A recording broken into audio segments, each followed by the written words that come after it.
Comrades, take your seats. We're going to get started. Look, I'm wooed out. I don't think I got it in me. I'll try. You guys wooed the hell out of me last night at the thing. It's embarrassing if I try. I tried this morning looking in the mirror. I need a designated wooer. But hey, couple announcements. Number one, is there any boats and mates out there with a pipe?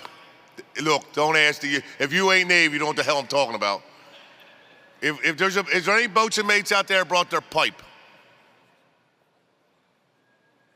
Yeah, you got it, whistling, I understand. Okay. If I could, before the end of the day, if Mike Klein's here, Ken Stein, Mike Lutman, come see me. Johnny, you, Bubba, and Greg, I'd like to see you afterwards too. I'd like a favor, if you don't mind.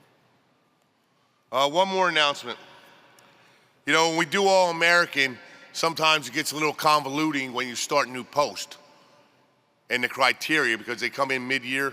I want to make an announcement that post 1225, one of our newest posts from Guantanamo Bay, kind of got lost in the shuffle there.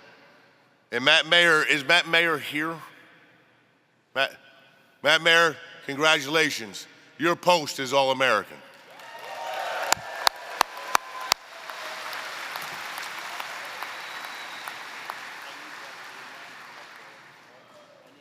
Oh.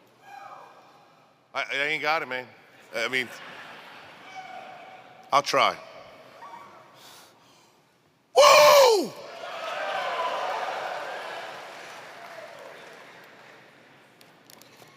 Where the hell am I?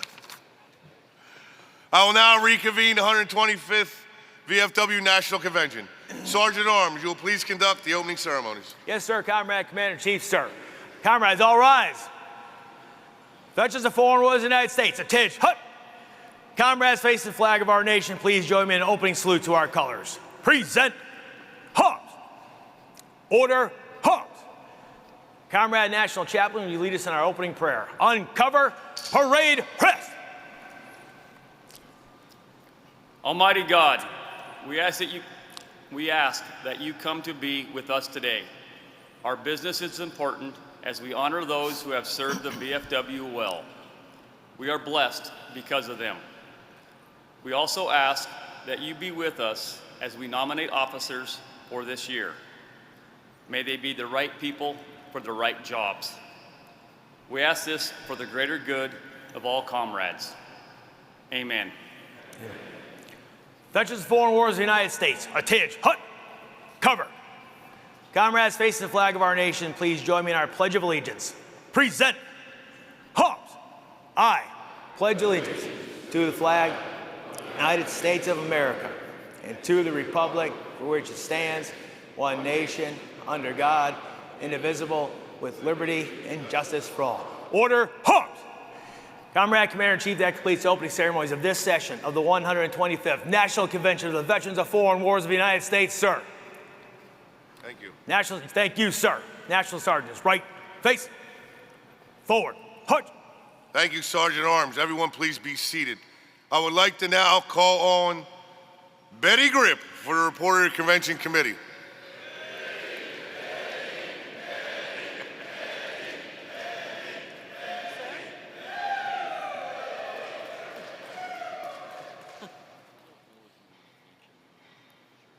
Good morning, Commander-in-Chief, national officers, delegates. As of close of business yesterday at 12 p.m., July 30th, 2024, total delegates registered, their credentials are registered delegate strength. Delegates, 8,960. Department commanders, 46. Past Commander-in-Chief, 15. National officers, 52. Grand total, 9,073. Total registered for the 125th National Convention, 2,018 that were present. Commander-in-Chief, this is my final credentials report, and it was a pleasure to serve. Thank you, Betty. Thank you.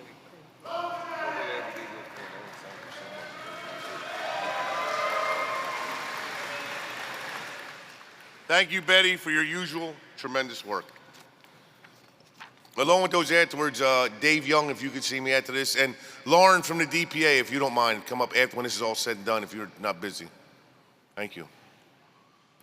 I would like to welcome an Air Force veteran with over 16 years of experience working at the tactical, operational, and strategic levels within the United States and abroad, including 2 deployments in support of Operation Iraqi Freedom and Operation Enduring Freedom. Dr. Tahina Montoya is a senior advisor for the White House Office of Public Engagement, where she serves as the Veterans and Military Engagement Liaison. She has served as the Woman Veteran Policy Fellow at the House Committee of Veterans Affairs, and most recently served as Strategic Advisor, Veteran Experience Officer at the Department of Veterans Affairs, and Special Assistant to the Assistant Secretary of the Air Force, Manpower and Reserve Affairs. The White House flew her all the way out here for this message. So let's please give a warm VFW welcome to Dr. Tahina Montoya.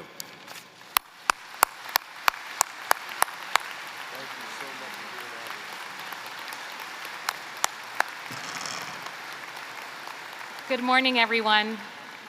Thank you so much for that lovely introduction. I am Tahina Montoya, Senior Advisor at the White House Office of Public Engagement, and it is a sincere honor to be here with you all, especially during your 125th National Convention. As mentioned, I have served for over 16 years, 12 of which were active duty, and I continue to serve as an Air Force reservist. I am also, thank you. I am also a proud active duty spouse. My husband, Eduardo, who's watching via the live stream, enlisted at 17, was selected to attend the Naval Academy, and is currently serving as a commander in the United States Navy. Liberty call.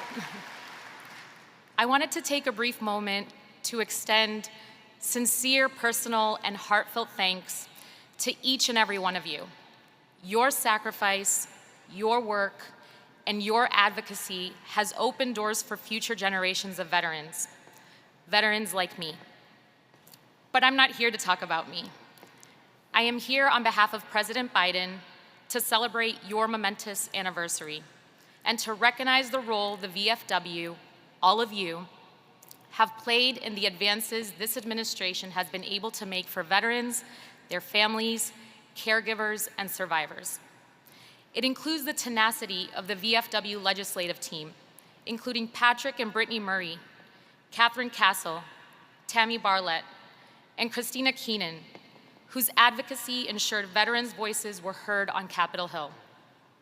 This includes people like Tim Borland, who was on stage with President Biden on August 2022 for the signing of the PACT Act. It also includes the resolve of people like your VFW Commander-in-Chief, Dwayne Sarmiento, who made it a priority to ensure that the Veteran Scam and Fraud Evasion Initiative, launched in November of 2023, included the need to address and mitigate the work of non-accredited predatory actors, something he avidly pushed for when he testified in front of the House and Senate Veteran Armed Services Committees this past March. The VFW has and continues to play a critical role in the advances made in the veteran space. And it is with great honor that I stand before you to read and hand deliver a letter from the President of the United States. It reads, I extend my best wishes to everyone attending the 125th Veterans of Foreign Wars National Convention in Lousiville, Kentucky. In my message to this convention during my first year in office, I vowed to do everything in my power to address the costs of war our veterans face. That's because I believe America has one truly sacred obligation: to prepare and equip those we send into harm's way and to care for them and their loved ones once they come home. Thanks to each of you, we took a giant step towards fulfilling that obligation when I signed the PACT Act, the most significant law expanding benefits and health care for veterans in more than 30 years. It will help millions of veterans who were exposed to toxic substances during their service, help them get VA benefits they deserve. We would not have gotten that law passed without the VFW. Together, we're taking additional steps to ensure veterans are protected. For example, I announced the V-Safe initiative to help safeguard veterans and their families from predatory scams. No one who served our country should be defrauded by those they fought to defend. For all the progress we have made, I know we have to do more. That's why I am so grateful for organizations like the VFW.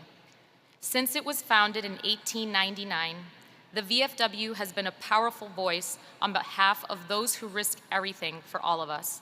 From calling on our country to expand benefits for veterans exposed to Agent Orange, to fighting to improve VA facilities and services, the VFW has had our veterans' backs through thick and thin. And together, we are going to keep working to meet the needs of brave women and men who serve or have served our nation in uniform, as well as their families. To everyone gathered for this critical convention, thank you for everything you do to support our country's heroes. It is because of people like you that I have never been more optimistic about the future of our nation. We just have to remember who we are, the United States of America. There is nothing beyond our capacity when we act together. May God bless each of you, and may He protect our troops. Signed, Joe Biden.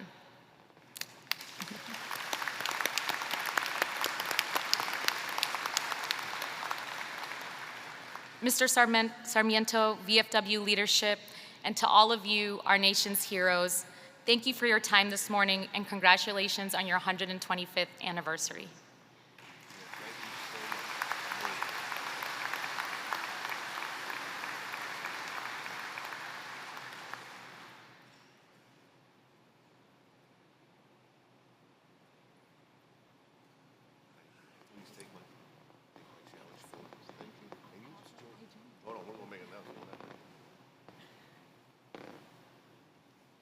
By the way, Tahina is the newest member of the Veterans of Foreign Wars. She signed up this morning.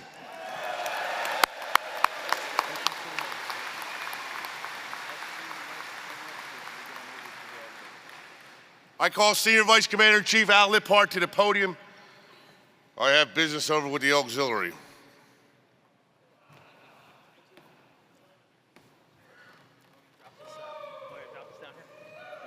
Yeah, I did. I gotta save it. Yeah, as I looked, I'm thinking, One more time. I better do that. Hell, I'll use it too.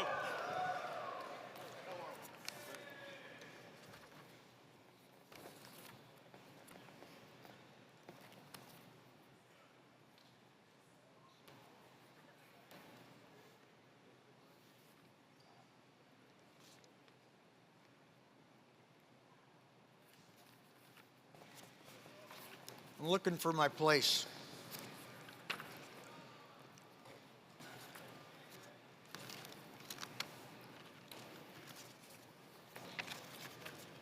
There we go. Yep. Thank you. Good morning, all. Ladies and gentlemen, I would now like to express my appreciation to two groups of elite individuals. Veterans of Foreign Wars National Honor Guard Team and VFW Sergeant at Arms Team. Our Honor Guard team plays a vital role. Yes, please.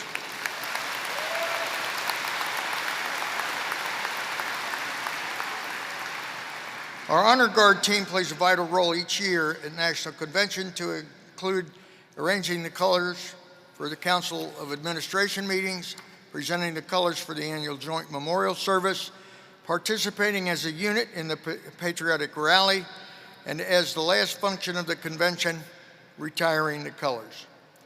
Our Sergeants at Arms team, year after year, do a superlative job at ensuring the order of our national meetings and events. They are often the first to arrive and the last to leave. VFW National Sergeant at Arms Brian Willett has been a member of the Sergeants at Arms since 2016. He is a Gold Legacy Life member of Post 3104 in South Hadley, Massachusetts, a 5-time All-American Post Commander, past All-American District Commander, and past Department Judge Advocate. and he currently serves as a Department Sergeant at Arms. Brian has been a member of the Honor Guard team since 2019. Brian retired from the United States Army. That's what I thought I heard. As a Staff Sergeant. He completed his basic infantry and airborne training in 1983 and served with both the 24th Infantry Division and the 3rd Armored Division. Brian deployed to Bosnia in 2001 with the 29th Infantry Division in support of Operation Joint Forge. In 2010, he deployed to Afghanistan with the 86th Infantry Brigade Combat Team in support of Operation Enduring Freedom. His awards include the Purple Heart and the Combat Action Badge. Please join me in welcoming VFW National Sergeant at Arms, Brian Willett.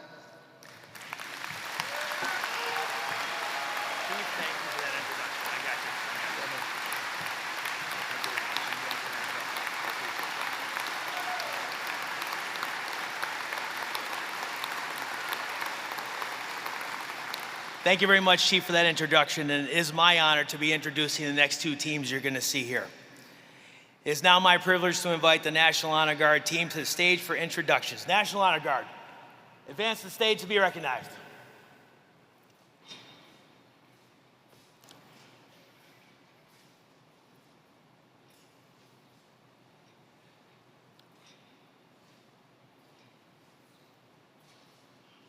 Honor Guard, mark time, march.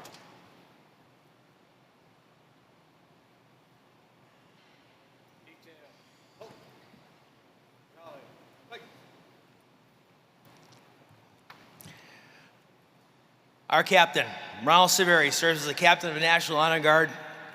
Ron is from the Department of Maryland and is a Gold Legacy Life member of Post 521. Ron has been a member of the Honor Guard for 22 years, serving as captain for 18 of those years.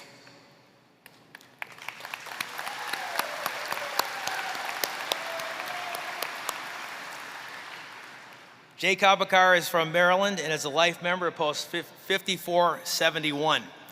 He has been a member of the Honor Guard since 2009.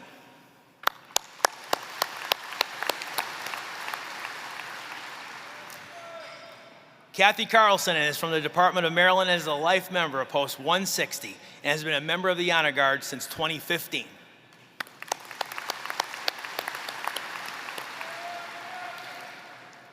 Marco De La Rosa is from the Department of Georgia and is a life member of Post 660 and has been a member of the Honor Guard since 2015.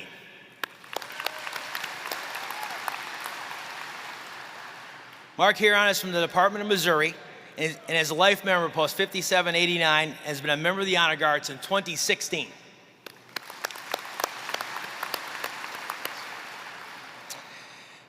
Alfred Simmons, who is not able to be with us here today, is from the Department of Maryland and is a Gold Legacy Life member of Post 8509.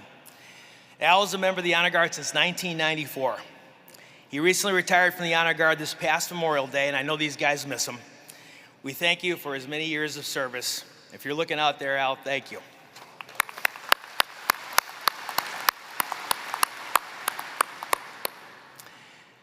Edward Smith is from the Department of Delaware and is a life member of Post 2863. He has been a member of the Honor Guard since 2010.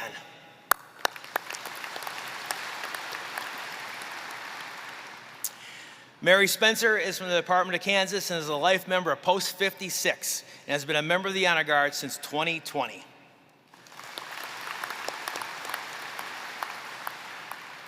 Unfortunately, unable to be with us here today is Clinton Slack from the Department of Delaware.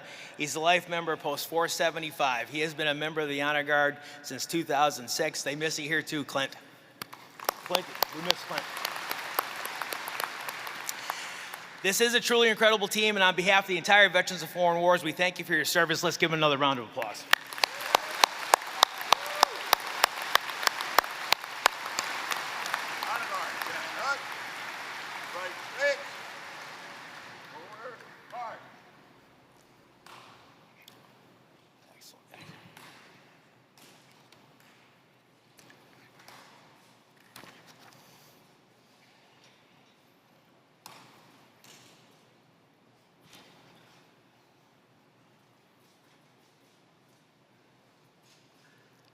National Sergeants, advance to the stage to be recognized.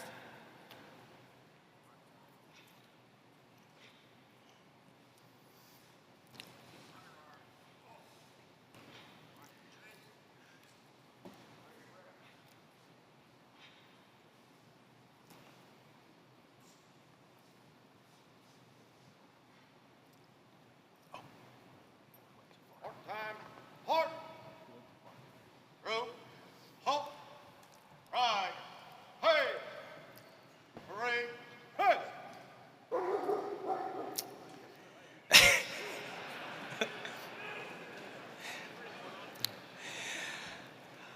Joy Osman has been a member of the Sergeants at Arms for 28 years and is a Gold Legacy Life member of Gilbert, Minnesota Post 4456. She is also a member of the Cloquet, Minnesota VFW Auxiliary Post 3979. Joy is a past post and district commander, past district quartermaster, and past department chief of staff. She has served in both the Marine Corps and the Army and earned her eligibility in Operation Desert Storm. She recently returned from her third tour in the Peace Corps as a volunteer in Swaziland, Africa.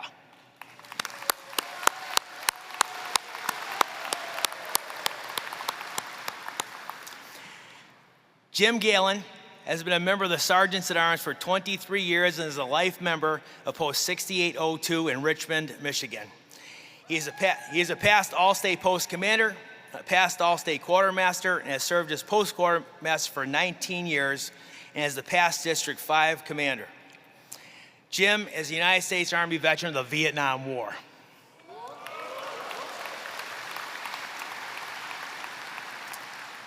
Jim retired after 30 years of service at General Motors, and he's a Tigers ticket holder also.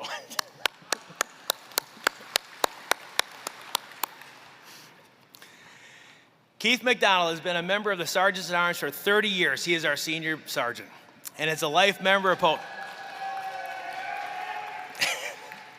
5667 in Lakeside, California. He retired from the United States Navy after more than 23 years as a senior chief petty officer. He earned his eligibility in the VFW while serving aboard the USS Rents during Operation Earnest Will and Operation Nimble Archer. Keith is a past All-American Post and All-American District Commander and is currently serving as Quartermaster at Post 5867. Keith recently retired as a government contractor supporting the DDG 51 class new construction program at the Naval Information Warfare Systems Command in San Diego. He recently moved to Buckeye, Arizona. I think you didn't update it. George Lott has been a member of the Sergeants at Arms for 15 years. He is a Gold Legacy Life member and past commander of the Lieutenant Robert A. Madden Post 10152 in Ogdensburg, New Jersey. In past New Jersey, he's also a past District 21 commander in New Jersey. He is a United States Army combat veteran of the Vietnam War. He was also an Army drill sergeant at Fort Dix, New Jersey upon his return from Vietnam. After serving for 33 years as after serving 33 years as the Department of New Jersey's State Sergeant at Arms, George retired in June of 2021. He was employed as a police officer in his hometown of Ogdensburg for 34 years, and he retired in 2008 as the chief.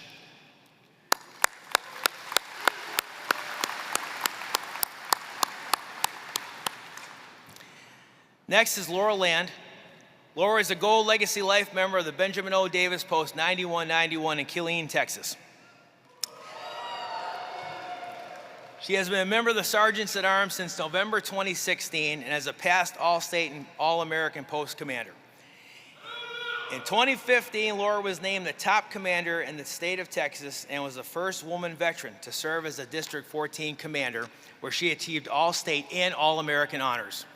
She served as a Women's Veteran Chair for the Department of Texas from 2016 to 2018 and served as a National Aide-de-Camp in 2017 to 2018. In 2022, Laura was appointed to stand up stand-up operations of the first VFW post on the largest military installation in the United States, the CS Command Sergeant Major A.C. Cotton VFW Post 12209 in then Fort Hood, Texas, which is the first VFW post to be allowed to open in the state of Texas on an active military installation.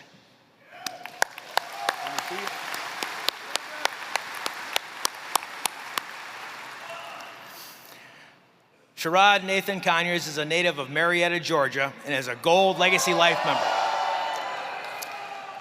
He's a Gold Legacy Life member of the VFW 42nd Rainbow Division Post 2681. He currently serves as Georgia's Department Judge Advocate. He has been a member of the Sergeants at Arms for 9 years.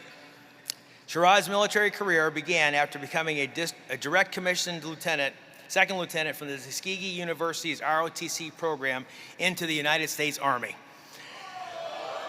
Sherrod earned his VFW eligibility with deployments to Jordan and Afghanistan during Operation Enduring Freedom and to Iraq during Operation Iraqi Freedom as an ordnance officer. During his 4 years of active duty in the military, he was promoted to the rank of captain. Sherrod is a life member of the Alpha Phi Alpha Fraternity Incorporated, a member of the 200 Corinthians Masonic Lodge, and was commissioned as an Honorable Kentucky Colonel. He currently is an associate of Boston Consulting Group as a wave manager and serves as a full-time spouse and father of 2.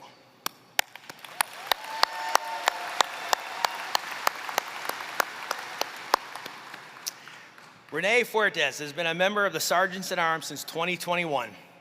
He is a Gold Legacy Life member of Post 3104 in South Hadley, Massachusetts, and a 3-time past commander of Post 3389 in Randolph, Mass. He has received appointments as Assistant Inspector General, Special Aide de Camp, and was named Massachusetts Member of the Year for 2018 and 2021. He currently serves as a member of the State Honor Guard and is a Department Assistant Sergeant at Arms. Renee recently received the VFW Department of Massachusetts 2023-24 VFW Patriotism Award at the 2024 Department Convention just this summer. Renee completed boot camp in 1986 at the Naval Training Center in San Diego, California. He earned his VFW eligibility in Operation Uphold Democracy in 1994 and later deployed in support of Operation Enduring Freedom. He received 3 Navy and Marine Corps Achievement Medals, 2 Coast Guard Achievement Medals, and the Coast Guard Meritorious Unit Commendation with Operational Distinguished Service. Renee retired from the United States Navy as a petty officer, 2nd class, and has been employed by the state of Massachusetts for 34 years as an investigator.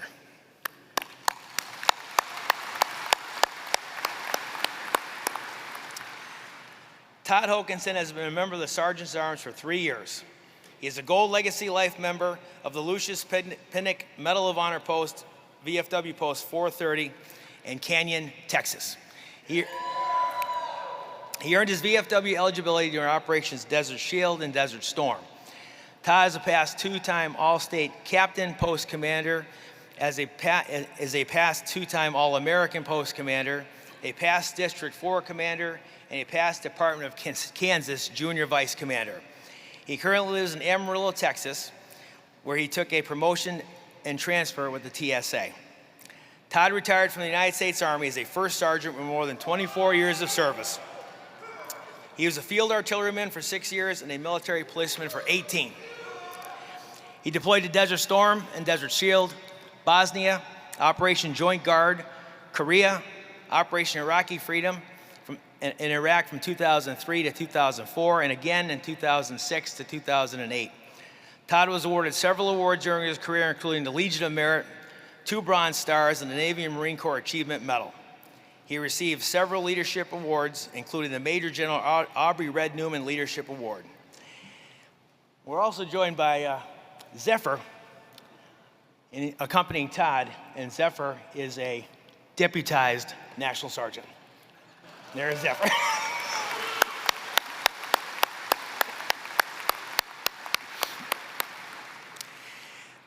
The integrity for which this team operates is second to none, and I'm really proud of their service, and I'm proud to be their sergeant. Let's give another round of applause.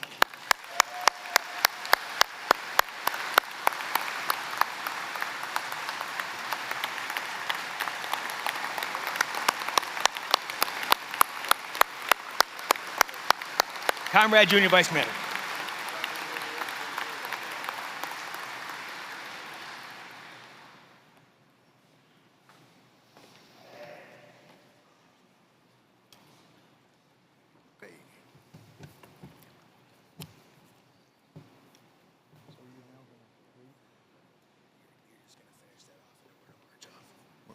Where we at? Right here? Right here? Yeah, right there. Okay. Yeah. These two groups of men and women work tirelessly behind the scenes, and we depend on them so much.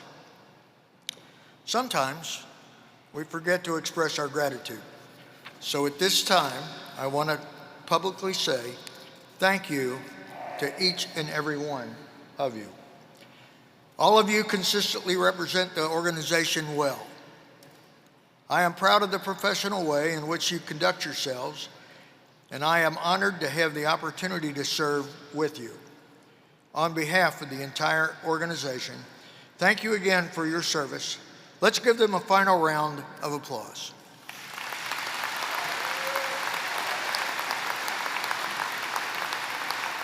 National Sergeant, in, hut, right, face, forward, hut.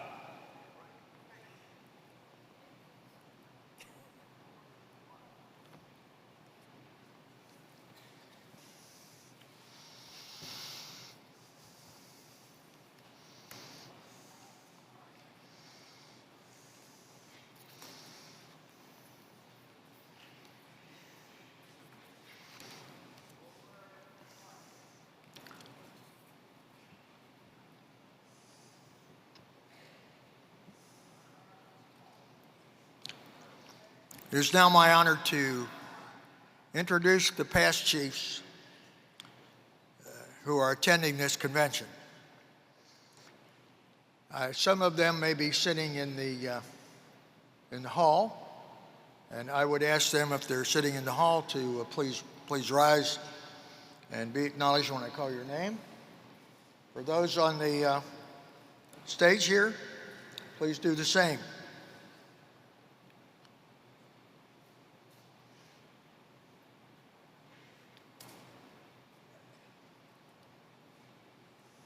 If you can't tell, I'm delaying.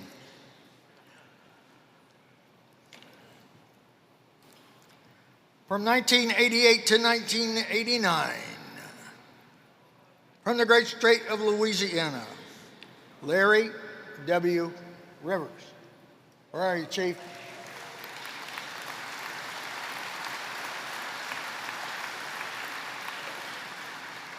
(1991) to 1992, Robert E.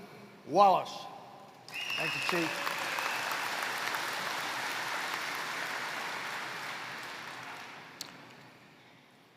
From 1995, 1996, from the great state of Massachusetts, Paul A. Sparrow. Thank you, Chief. 1996, 1997. From Texas, James E. Nyer.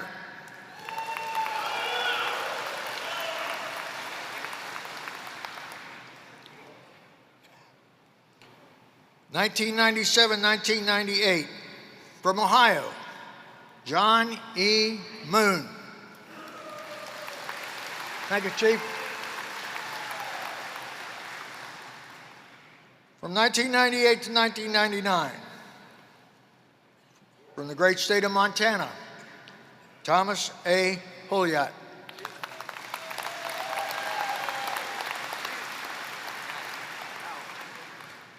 Thank you, sir.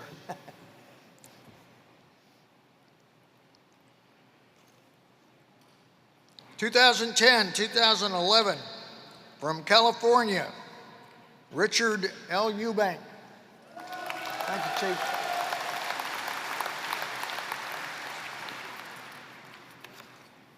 And 2012, 2013, from great state of Florida, John E. Hamilton.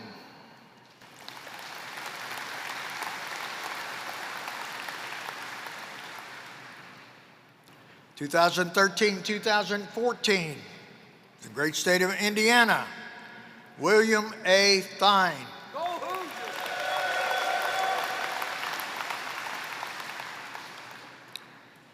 2014-2015, from the great state of Nevada, John W. Stroud. Thank you, Chief.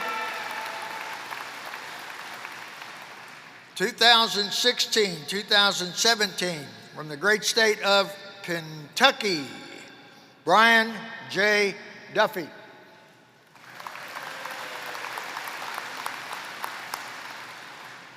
2017-2018, from the great state of Ohio, Keith E. Harmon.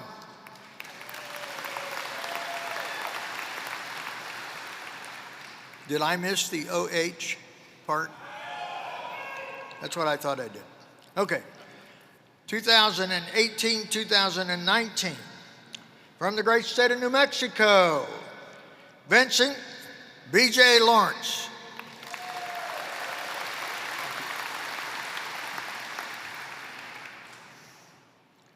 2019-2020, from the great state of New York, William Doc Schmitz.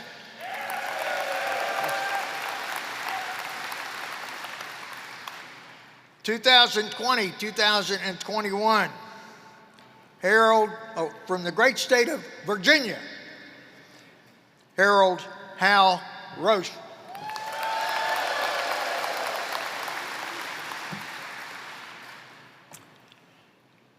And our last past Commander-in-Chief on the list, who's here today, here this week, 2022-2023, from the great state of Arizona, Timothy M.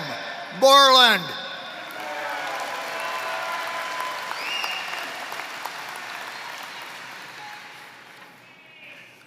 Thank you. That's,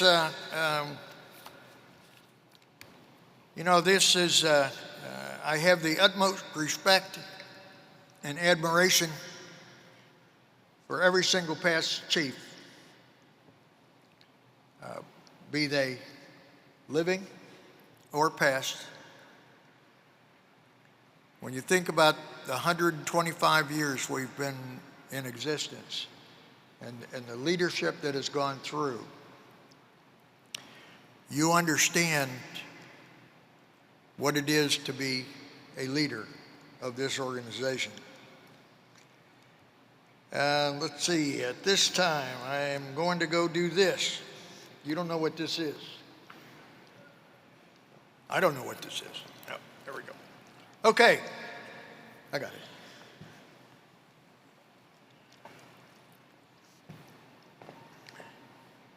Since 1925, the VFW National Home in Eaton Rapids, Michigan, has remained a prominent representation of the absolute best that the Veterans of Foreign Wars and its auxiliary has to offer. There is no better example of how our organizations work together to support America's military families than by the services offered by the VFW National Home. The VFW National Home is governed by a board of trustees. I will now read the nominations for the National Home Board of Trustees for the record. There are 2 nominations for District 7 for the 2024 to 2030 term, representing Iowa, Michigan, Wisconsin, and Minnesota. John Griffith has been a VFW National Home Life member since March 2005. He is endorsed by the Department of Michigan. Michelle Rathke has been a VFW National Home Life member since October 2016. She is endorsed by the VFW Department of Wisconsin. There are 4 nominations for District 11 for the 2024 to 2030 term, representing Arizona, Colorado, Utah, and Nevada. Dennis Parizek has been a VFW National Home Life member since May 1997. He is endorsed by the VFW Department of Utah. Carla Martinez has been a VFW National Home Life member since August of 2015.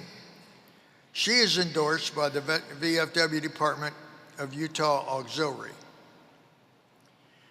Renee Thayer has been a VFW National Home Life member since July 2021. She is endorsed by the VFW Department of Nevada Auxiliary. Connie Hargraves has been a VFW National Home Life member since March 2021. She is endorsed by the VFW Department of Arizona Auxiliary. And that is the list that it's just been read into the record. We're not voting here, but I wanted to get it on record.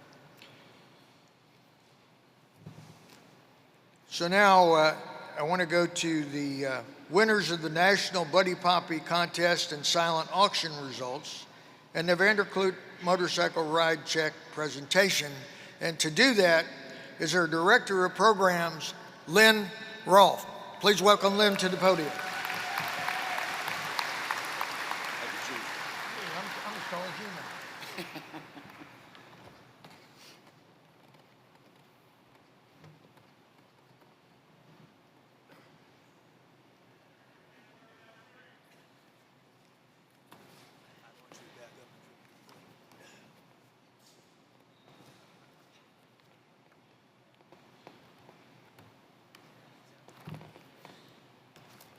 Good morning, comrades.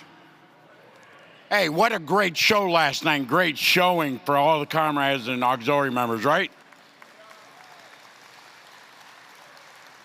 I know you know that, especially those of us that have spent some late nights in the barracks and overseas, it's always great to razz each other. Really helps take that stress off of you. Sorry, I'm trying to find my piece.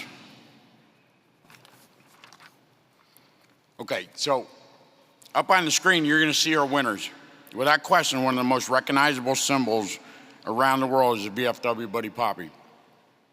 To VFW and our auxiliary members, the poppy is much more than a flower.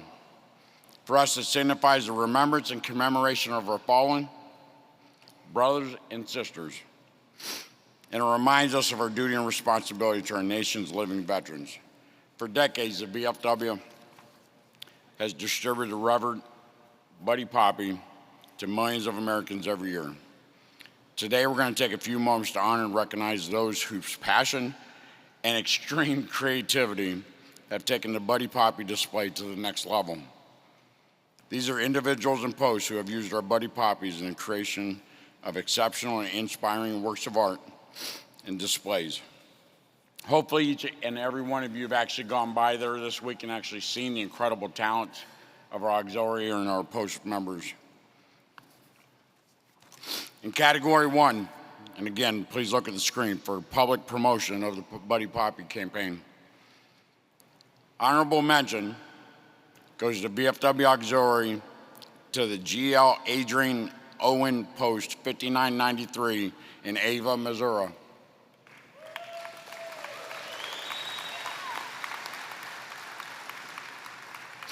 Our third place award goes to VFW Scott Post 4183 in Belleville, Illinois.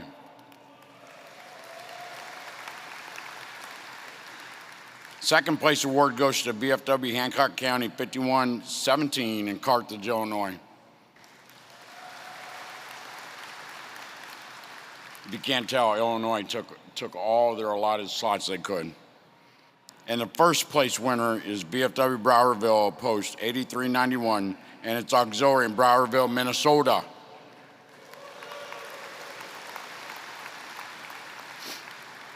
Next up, category 2, for the use of poppies in memorial and inspirational display. Honorable mention goes to VFW Auxiliary to the Buchanan Post 3663 in Buchanan, West Virginia.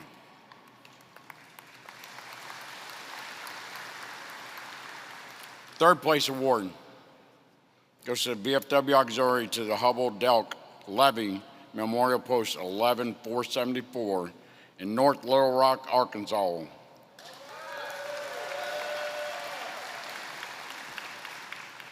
The second place award goes to the VFW Auxiliary to the Glenn L. Jeffers Post 10624 in Mount Pleasant, South Carolina.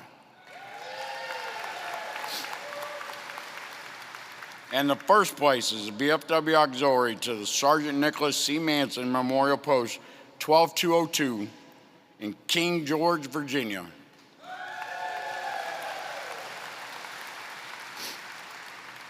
Next, for Category 3, the artistic and decorative use of the Buddy Poppy.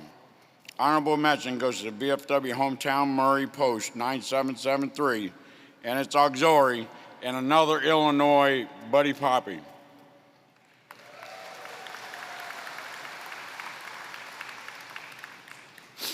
Our third place award goes to the VFW Redbud Post 6632 and its auxiliary in Redbud, Illinois.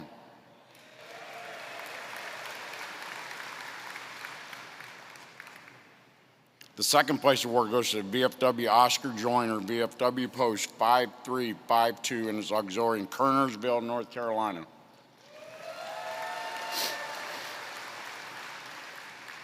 First place award goes to the VFW Private Alan J. Beck, Post 5265 and its auxiliary in Spring Grove, Pennsylvania.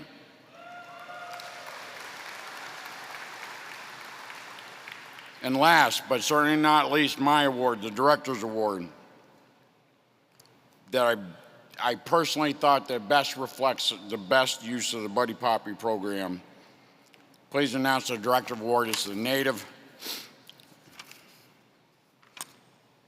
Auxiliary to Earl W. Homer Memorial Post 7678 in Cottage Hills, Illinois.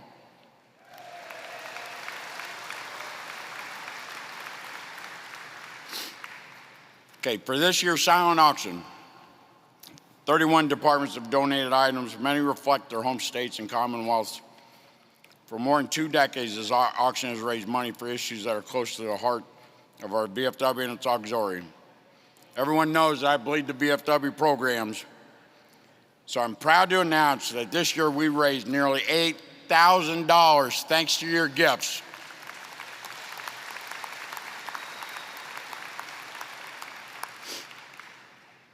Another big support this week, we had our Vandercloot riders this week. I'd like to bring James Holmes to present a check to, is Dwayne back? Al, you wouldn't mind?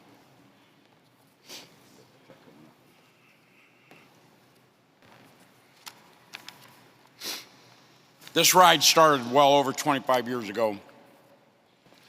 From our past Commander-in-Chief and Adjutant General Howard E. Vandercloot that used to travel across the country. We have one comrade that has been to every single one, Comrade James Holmes. I've asked him to present the check to our incoming Commander-in-Chief.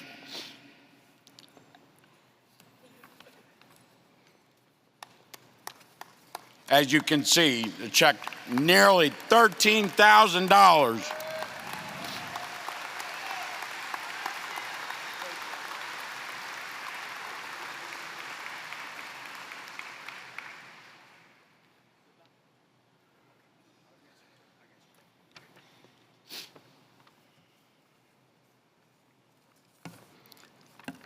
Last 2 things, and I know the comrades from Missouri and Louisiana are really excited to hear this announcement. I cannot thank you enough for embracing our Cornhole initiative these past 2 years. As you know, we're raising funds to assist our NBS staff in all of our endeavors as we tackle the PACT Act assistance endeavor. I am proud to announce, before I tell you, that Missouri swept all the championships this weekend.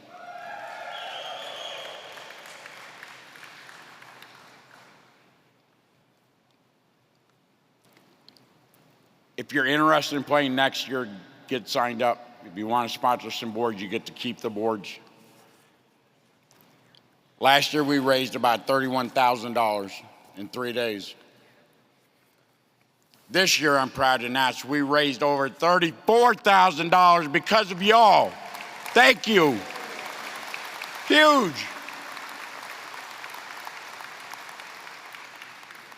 And last but not least, please talk about your newest program, your Combat Tested Gaming Network. Over 1,600 BFW and veterans are playing every day. We have saved 6 lives so far. You should be so proud of this new initiative. Please talk about it. Let these comrades know. It's not just the young. I've got 2 Korean War vets that are on there talking more crap to the younger vets and kicking their butt every night. So it's not a young thing. It's a veteran thing. So God bless you, comrades. See you in Columbus. Thank you.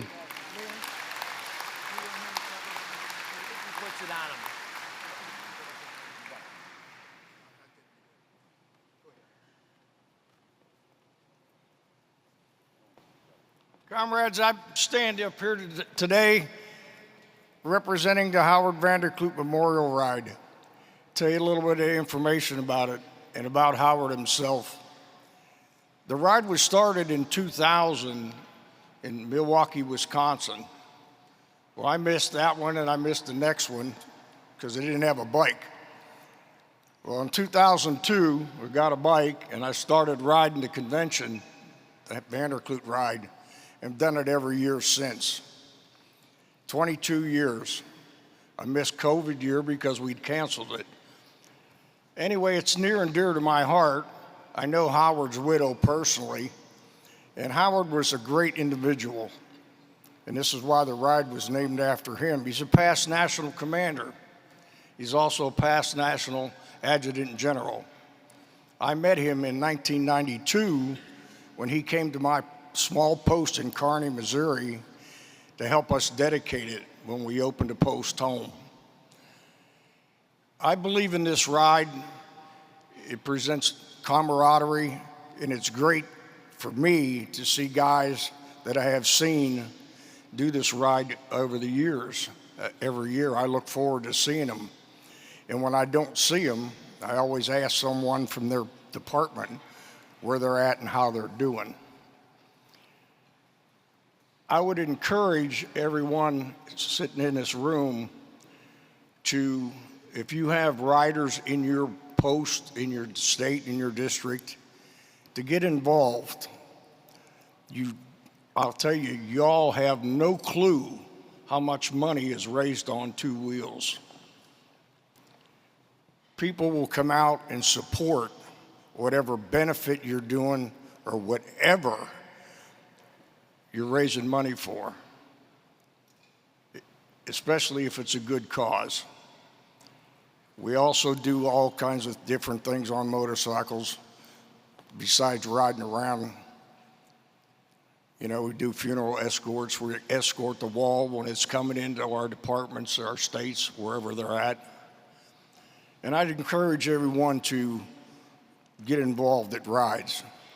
And if you don't ride and you know somebody that does, encourage them to do it.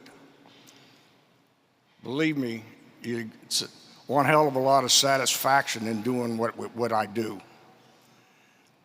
I've been riding since 1973. That's a long time. I've had 2 major accidents, but I'm still out there doing it. And I look forward to Columbus next year, and I hope to hell we have a hell of a lot more than 70 motorcycles participating. Thank you.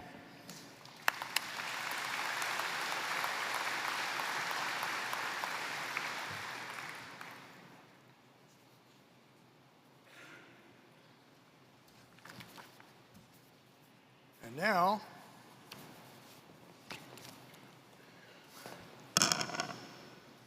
can you still see me?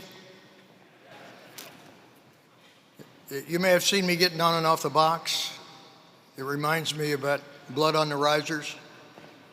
That's a riser, and I didn't want to have any blood up here on this riser. So, the Toon Tavern is one of the nation's most historic buildings. It opened in 1693 along Philadelphia's waterfront, the iconic birthplace of 6 organizations, to include the United States Marine Corps and the United States Navy. Excuse me. In addition, the Tune boasts several visits from the nation's founding fathers: George Washington, Benjamin Franklin, Thomas Jefferson, John Adams, and many others, before it found itself in a state of disrepair and knocked down in 1781. Today, the Tune Tavern Legacy Foundation's mission is to reestablish the Tune as it was in its heyday, a functioning Mariners Tavern continuing its legacy of craft beer, good food, camaraderie, and the preservation of history. A mission it is accomplishing thanks in large part to our next guest. Pat Daly is the founder of the Tune Tavern Legacy Foundation. Patrick served as a Marine officer with both the 3rd Marine Division and the 1st Marine Air Wing from 1981 to 1985. He has served on the Philadelphia board of the Marine Corps Scholarship Foundation since 2001. Ken Hopper began his Marine Corps career in May 1979 and served 30 years before retiring in June 2009 as a colonel in the Marine Corps. He earned his Navy aviator wings in 1982 and primarily flew the KC-130 aircraft. He served in various roles up to the Joint Staff. He had multiple combat deployments and a tour with the United States Naval Flight Demonstration Team. The Blue Angels, piloting the team's C-130 aircraft, Fat Albert. He has accumulated over 10,000 flight hours, qualifying to fly in 6 different aircraft. He is currently the president and CEO of the Marine Corps Reserve Association and the CEO of the National Marine Corps Coordinating Council. Now please welcome to the stage Marine Corps veterans and members of the Tune Tavern Legacy Foundation Board of Directors, Pat Daly and retired Colonel Ken Hopper. Please. Is it just you, Pat? Yes, it is. Okay. Colonel Hopper had to go back. All right, good.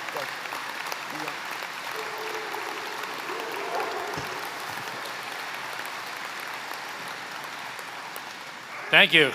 Good morning, ladies and gentlemen. Good morning, Marines. They always know we're in the building. As he mentioned, my name is Pat Daly. Colonel Hopper couldn't be with us this morning. He had to return home to Tennessee for business that he had to attend to there. So I'm on my own. Hopefully I won't bore you for the next 10 minutes. But I'm here to talk about a project that I have been researching for about 9 years.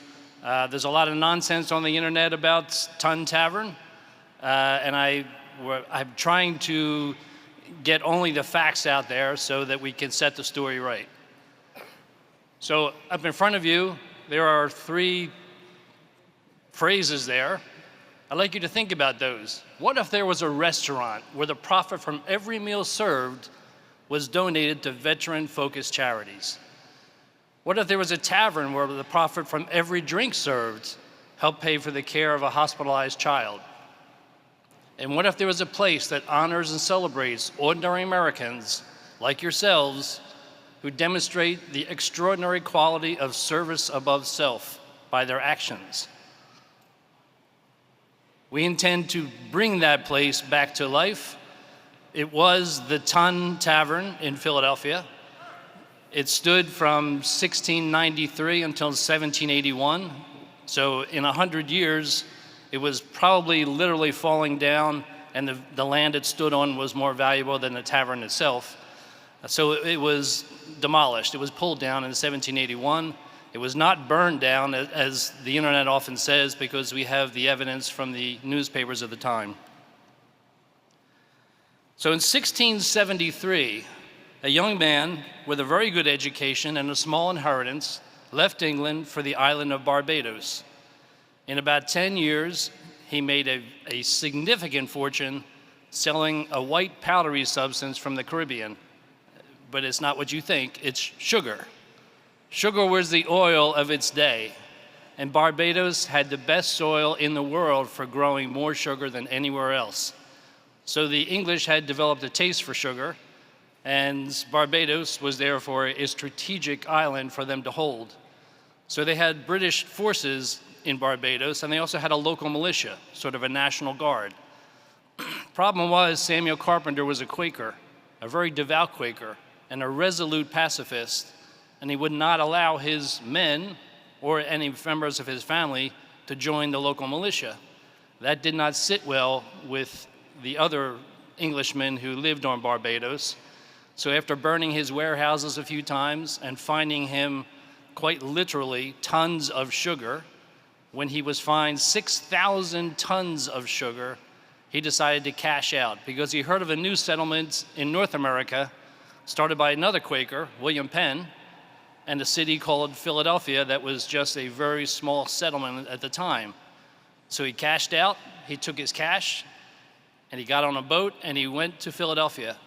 He showed up in Philadelphia just about a year after William Penn had first got there. William Penn had a real problem. He had all this land he was allowed to develop as a developer for the king, but he had no money. Mr. Carpenter and his cash showed up exactly at the right time. Penn had lands, Carpenter had money. They became trusted companions and business partners in more than a few ventures. And Carpenter really made his money in Philadelphia, not in agriculture as he had in Barbados, but in logistics. He built the first pier into the Delaware. On that pier, he put warehouses, and next to those warehouses, he built a tavern because his brother was a master brewer. The tavern was Tun Tavern. So what is a tun? A tun is actually a wooden container that holds about 250 gallons of liquid. It's hard to find a real ton nowadays. They do exist. Most of what you see are barrels or kegs or flasks. They're all units of measure of wooden vessels. But a ton is the largest. It weighs about 2,000 pounds, hence the modern use of the word ton, when it's full of beer or wine. And there we go. So this, we believe, was what Tun Tavern looked like. It stood on Water Street. This is sort of a very artistic view of it. It's not exactly correct. Every image that we have of Tun Tavern was drawn 100 years after it was gone. So this is the best guess of what it looked like. There are similar buildings in Philadelphia that were made by the same builder. So this building reflects aspects of it. And there's a fair amount of history, written history, about the tavern itself, the physical characteristics. This is what we are planning to build in Philadelphia. This tavern will stand about 200 meters from the original site. In the history of this tavern, at one point in the 1740s through the 1770s, it was called Peg Mullen's Beefsteak Club. Beefsteak clubs were all the rage in England in the 1720s, 1730s, where wealthy merchants and actors would essentially rent the second floor of a restaurant, and with their circle of friends, they formed a beefsteak club and would just gorge themselves on beef and wine and whatnot. Mrs. Mullen decided Philadelphia needed a beefsteak club, and so on many nights of the week, they had Peg Mullen's Beefsteak Club at this tavern. It was so famous for its food that most members of the Continental Congress have actually written about this. The best place to get a meal in Philadelphia was Peg Mullen's Beefsteak Club at Tun Tavern. When they elected George Washington to lead the Continental Army against the British, they did their huzzas in what we now call Independence Hall, and then they took him to this tavern for his celebratory dinner. And this is where he turned to Patrick Henry and said, "I fear this appointment may be my undoing." Tun Tavern was also the first meeting, it's the first the first official or the first verified Masonic lodge in North America. And how sure are they that it is? Well, they have the minutes books from the first meeting in 1730. So for the Freemasons in Pennsylvania, this is their birthplace, and it is the first verified Masonic lodge in North America. It's also where benevolent societies helped people from 3 different countries get started in America. The Society of St. George for indigent Englishmen that were showing up in Philadelphia. They'd help them get started. Society of St. Andrew did the same for the Scots, and the Sons of St. Patrick did it, of course, for the Irish. It's also on the 2nd floor of this tavern where John Adams wrote the rules for what became the United States Navy. John Adams was the head of the Naval Committee.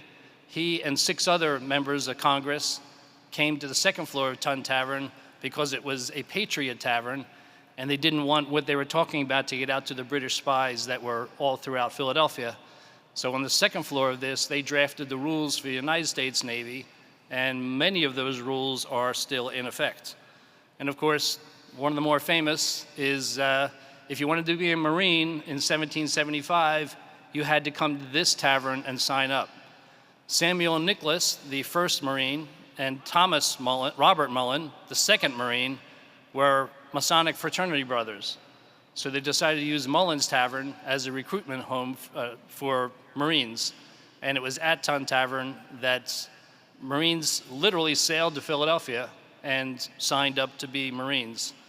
In the Navy of the day, you needed Marines to get between the sailors and the officers. Sailors of that day are not like the sailors of today. Sailors of that day were often running from the law or unskilled workers.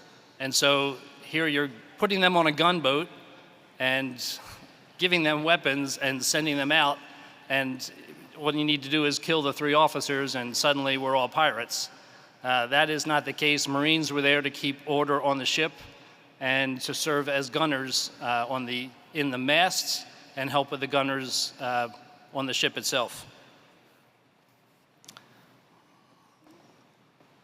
So, this is real, this is happening. This has been attempted 5 times in the last 100 years. It did succeed once where they built a wooden structure that looks like Tun Tavern for the centennial celebration in 1925. It was temporary, it was not near where Tun Tavern was located, and it was taken down in 1926 at the end of it.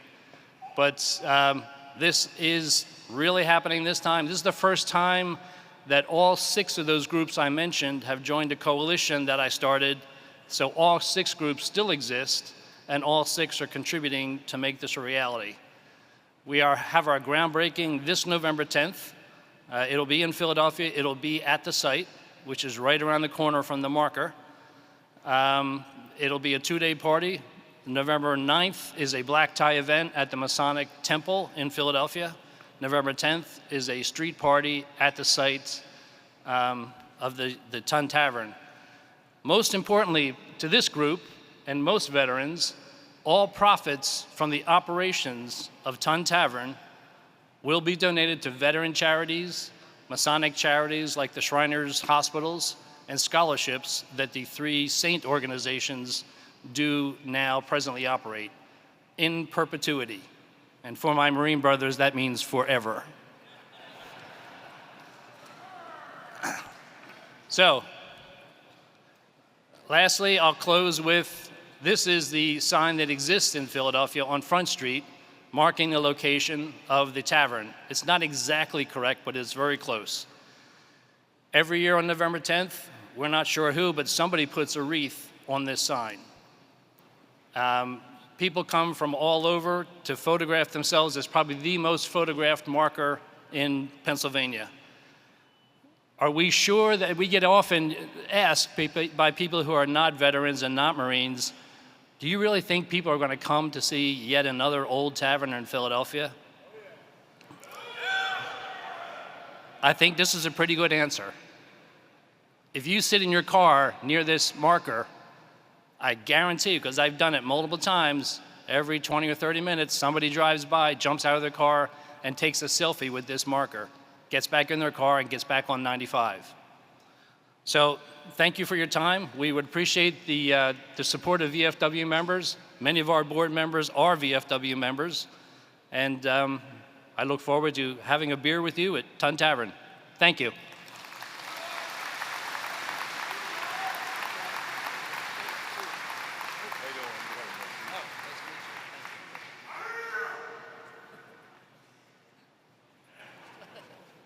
I never had lost for Philly. Oh, really? Over there. Oh, all right. Thank you. Yep.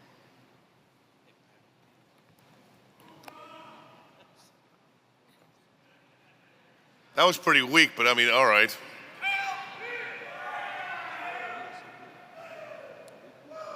Now look, hold on. I gotta find out, we skipped around a little bit. Be happy we are here. I just went over and visited the auxiliary. It's a frickin' sauna over there. It's gotta be a bazillion degrees. I mean, holy crap, but the hat, I mean, look, I'm sweating through my hat. I don't know what happened. I mean, did they not pay look, I was in the Navy. Hat, cover, it's been a long time. Cover. Liberty call. That's all right, hey, let's get moving. We get the hell out of here. VFW Bronze Legacy Life member Carrie Pritchett served the United States Air Force from 1979 to 1986 and then spent the next 35 years serving in the Air Force Reserve, earning his VFW eligibility in Southwest Asia and Grenada.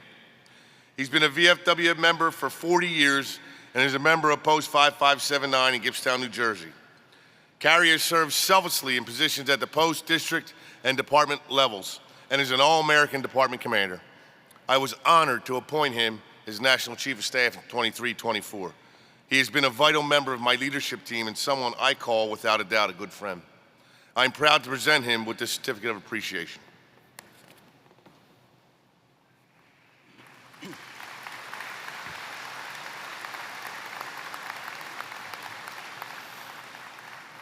Certificate of Appreciation presented to Carrie Pritchett, VFW Post 5579, Department of New Jersey, Chief of Staff, 2023-2024, and recognition of his exceptional dedication and service as the Chief of Staff of the Veterans of Foreign Wars of the United States.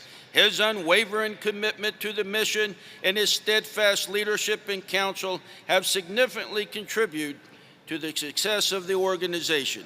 A member since 1984, his decades of service and loyalty serve as an inspiration to us all. His contributions have not only strengthened our communities, but have served to honor the legacy of America's veterans. For this, he has justly earned the deepest appreciation of the veterans of foreign wars of the United States, in witness whereof we have hereunto set our hands in the official seal of the Veterans of Foreign Wars of the United States, this 31st day of July, 2024. Signed by Dwayne Sarmiento, Commander-in-Chief, and Dan West, Adjutant General.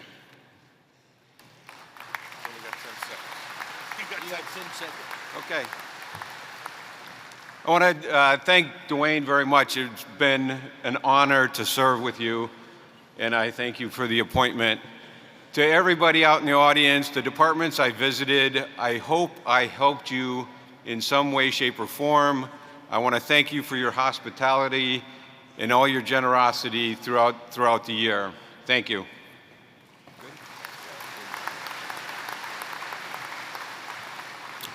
Life member Pete Mazzetti served 22 years in the U.S. Army.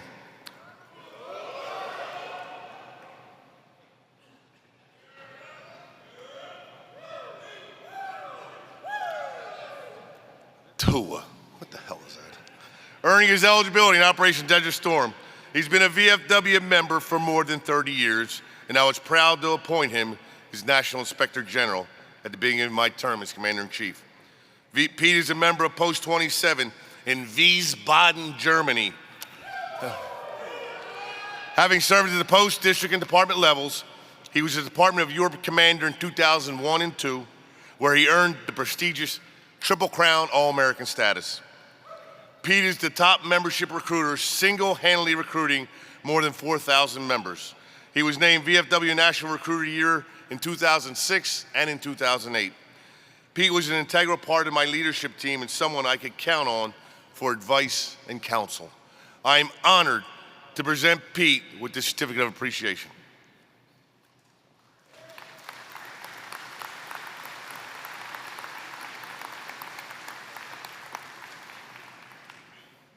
Certificate of Appreciation presented to Peter J. Massetti, VFW Post 27, Department of Europe, Inspector General, 2023-2024, in recognition of his outstanding dedication and service as Inspector General of the Veterans of Foreign Wars of the United States.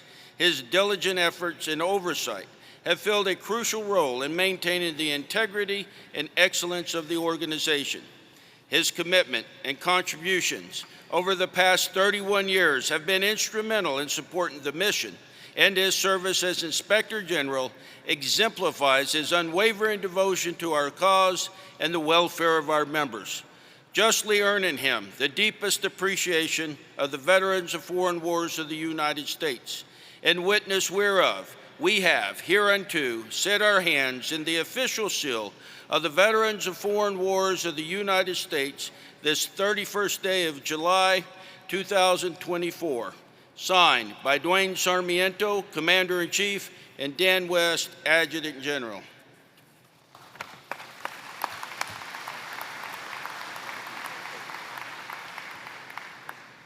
Thank you, Chief, for the appointment. For all the states I've visited this year, thank you for the hospitality, comradeship. I always say, thank you for what you did in the past, thank you for what you're currently doing, and thank you for what you're going to do in the future. I hope to see everybody in Columbus, and don't forget, take the 102 train to Columbus. Thank you.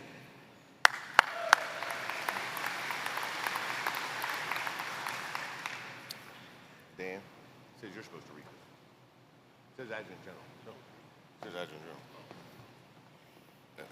Do I have this right? Okay, I'll take care of it. At this time, we'll have a presentation by past National Chaplain Peter Hook to Commander-in-Chief Sarmiento.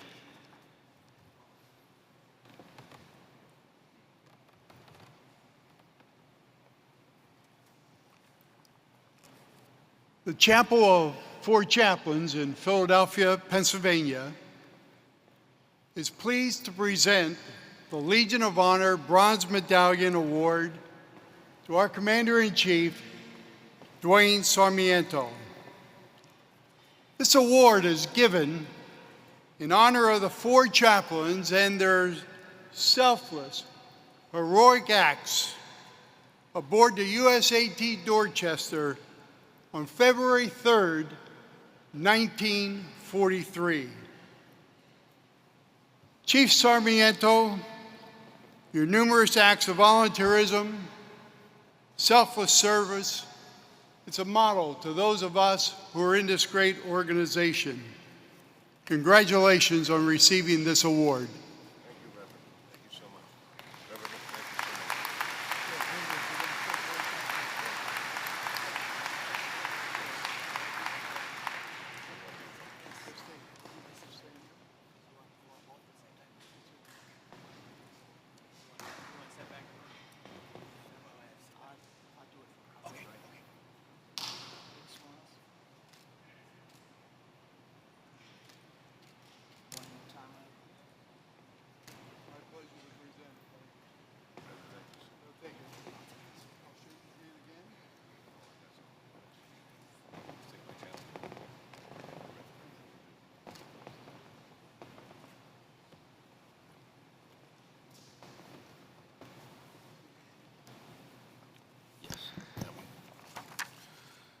The VFW Distinguished Historical Award recognizes VFW members or citizens for their contributions to a better understanding of our American way of life, history, and institutions. The nominees perpetuate the memory and history of our dead, educate about the importance of American history and why that history is important, to our institutions above and beyond what others do. Our next guest has been exceeding these requirements for more than 40 years. After his time in the Army and his deployment to Vietnam, Les Hines returned to his home in Des Moines, Iowa, but he never forgot those he served alongside in the 123rd Aviation Battalion of the Americal Division. In the 80s, Les started gathering documents related to his service with the goal of reaching his battle buddies. This would turn into a much larger and more meaningful project, leading him to document the service and sacrifice of countless veterans and bringing closure to the families and loved ones of those who never made it home.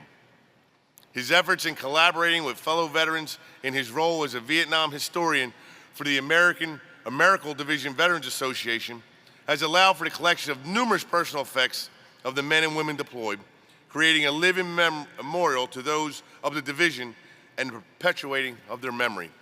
I'm honored to present the 2024 VFW Distinguished Historical Award to VFW Life member, Comrade Les Hines.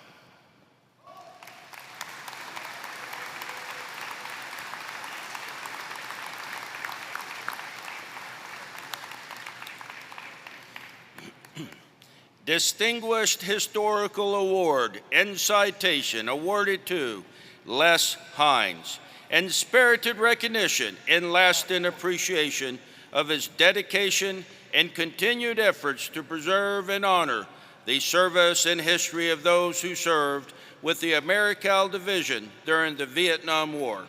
His research, thoroughness, and passion to document military history has helped to document and depict the service, bravery, and love these brave service members had for each other and the country and families they left to protect.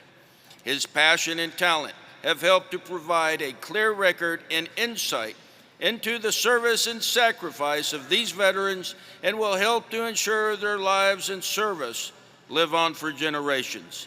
His selfless dedication to preserving the memory and perpetuating the remembrance of these Vietnam veterans has justly earned him the utmost respect and admiration of the veterans of foreign wars of the United States.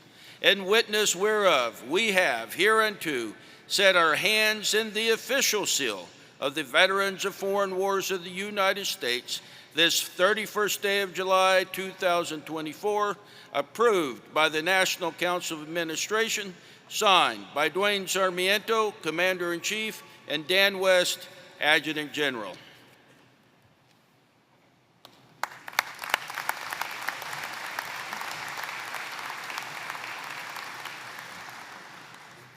I very much appreciate this award. Our association is for World War II veterans and Vietnam veterans and the Cold War era veterans. I appreciate my wife here, and I'm sorry to say one of my friends that was going to be here in the entourage was a commander of a VFW post in San Antonio. He's having cancer surgery today, or else he'd be here with us. So President Rogers is the one I want you to pray for today. I brought something, it's called a Jesus Nut. For aviation types in Vietnam, we knew all about the Jesus Nut. You might have heard of it. It goes on a Huey helicopter and it holds the main rotor on. So it is something that holds things together, and it's got to be very strong because the rotor blades are 48 feet long and they spin at the tips that are near the sound barrier. And it also is uplifting. It's on a helicopter. And I brought this to give to Commander Liphart today. He was a member of our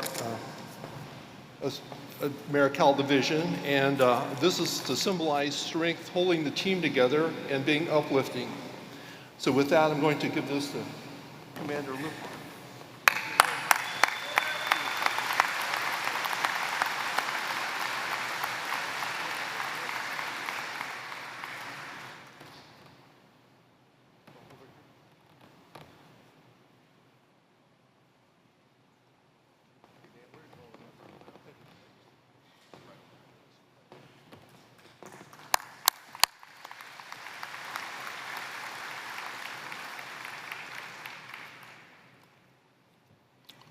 Our next guest shares in the VFW's commitment to educating America's youth on our great nation's history.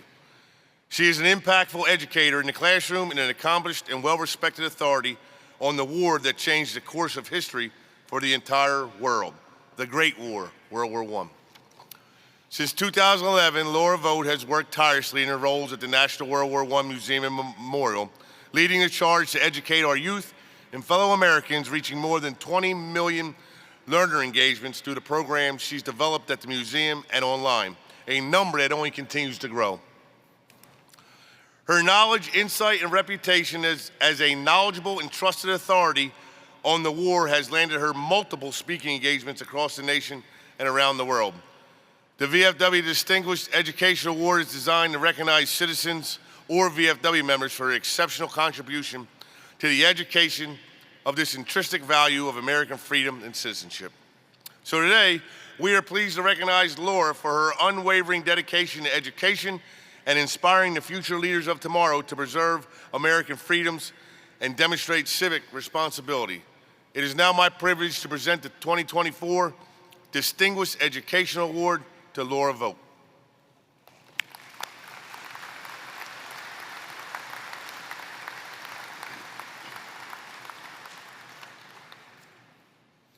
Distinguished Educational Award and Citation, awarded to Laura Vogt, and special recognition and sincere appreciation of her exceptional commitment and dedication to educating our nation's youth and fellow citizens on the intrinsic values of American freedom and citizenship through the historical lens of World War I and its lasting impacts on our great nation. Her distinguished and innovative teaching methods, whether in the classroom, among digital platforms, or on conference stages worldwide, work to instill a strong sense of patriotism while educating our nation's youth and fellow citizens, serving to strengthen and bolster our democracy for all future generations.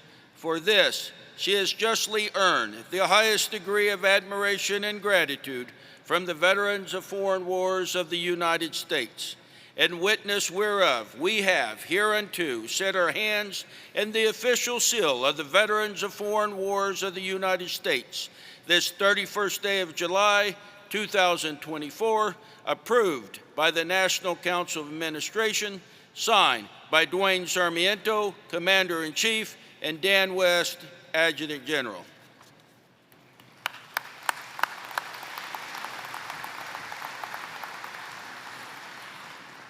Friends, Kansas City is the home of many great things. And it is an honor and a pleasure to be able to educate for and about the war that changed America. It set the stage for the modern American military.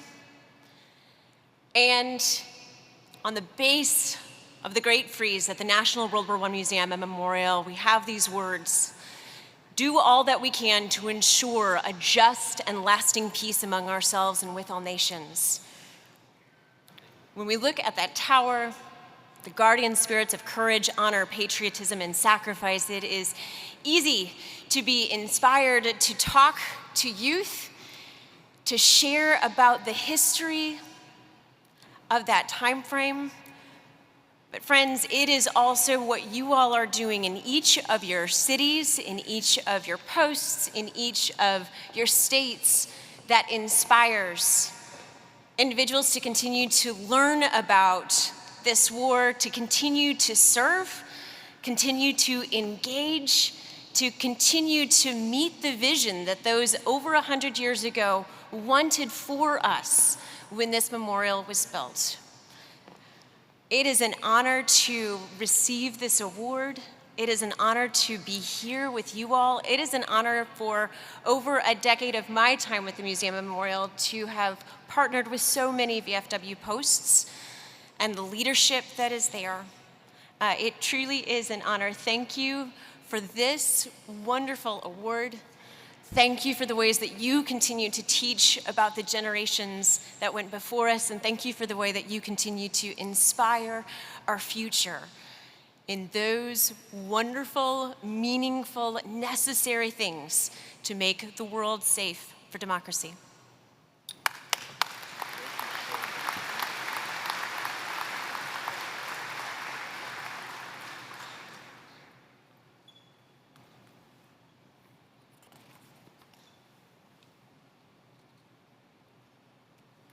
The VFW Distinguished Fraternal Award is designed to recognize VFW members or citizens who have furthered the aims or ideas of VFW camaraderie.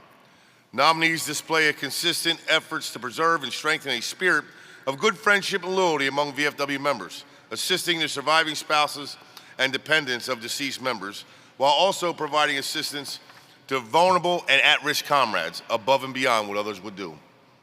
Relying on her time in the U.S. Navy and her more than 2 decades as a correctional officer, VFW Life member Carol Thomas believes in the power of rehabilitation, and her tireless support of some of our most vulnerable veterans has culminated in the muster of the first ever VFW post at a correctional facility.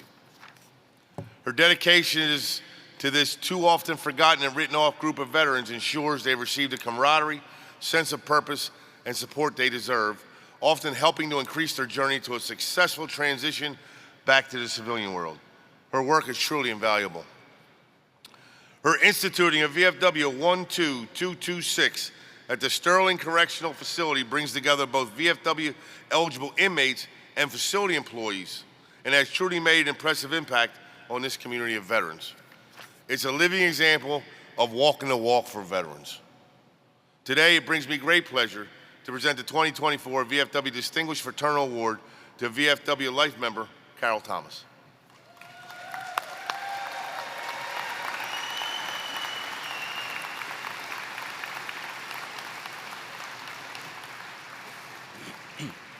Distinguished Fraternal Award in citation awarded to Carol Thomas, in spirited recognition and lasting appreciation of her unwavering commitment to supporting incarcerated and at-risk veterans at Sterling Correctional Facility as a U.S. Navy veteran and with more than 20 years of experience as a correctional officer. The insightful assistance she is able to provide to this vulnerable veteran population is truly invaluable. Her dedication to rehabilitation and her work to ensure these veterans receive the camaraderie, structure, and sense of purpose they deserve to help ease their latest transition back to civilian life is inspiring. Further, her realized ideal in mustering VFW Post 12226 in the facility, bringing much needed support directly to veterans, no matter where they may be, is in keeping with the highest values of the VFW and has justly earned her the deepest respect and utmost appreciation of the veterans of foreign wars of the United States. And witness whereof, we have hereunto set our hands in the official seal of the veterans of foreign wars of the United States this 31st day of July, 2024, approved by the National Council of Administration, signed by Dwayne Sarmiento, Commander-in-Chief, and Dan West, Adjutant General.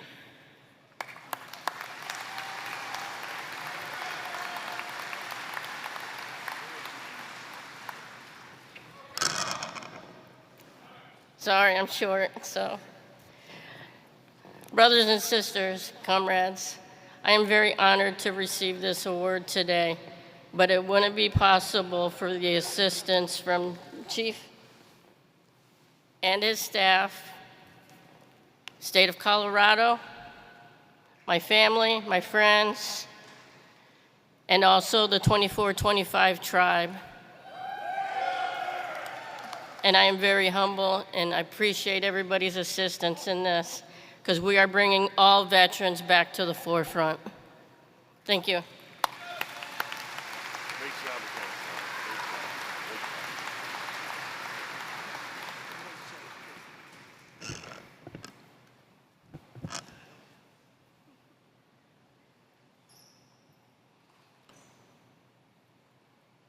Now look, if you've been coming to national conventions for the last couple, 5, 10, 15, 20, or 56 years, our next presentation comes as no surprise. For now, 57 consecutive years, the members of the Department of Arizona have come together as a team to increase the VFW membership in their state. This is a remarkable feat. I commend every member of the Department of Arizona for their many, many years of obtaining 100% or more in membership. Now, I told the Department of Arizona last year, Bill's like, you know, the goal was 102. I'm not sure in the last 56 years that's ever been the goal. I said, Bill, but he goes, what if we hit 100%? Do we still get our plaque? I said, you ain't getting shit. The goal 102. Arizona came through like champs, became All-American, got over 102%, and met the challenge. In honor of their hard work and dedication, I would like to call on William Bill Schaffler, past Department Commander of Arizona, to accept this consecutive years of membership growth citation. Congratulations, everyone in the Department of Arizona.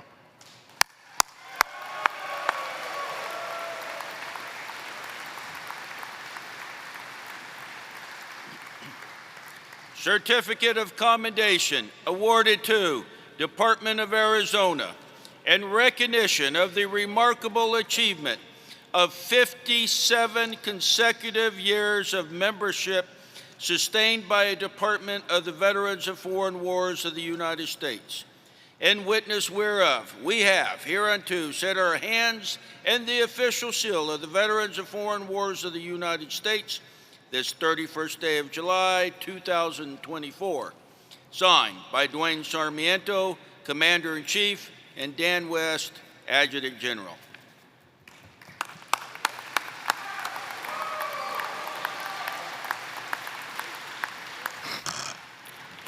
So it's seriously been a really hell of a year this year. Thank you, Arizona. Please sit down. Thank you so much.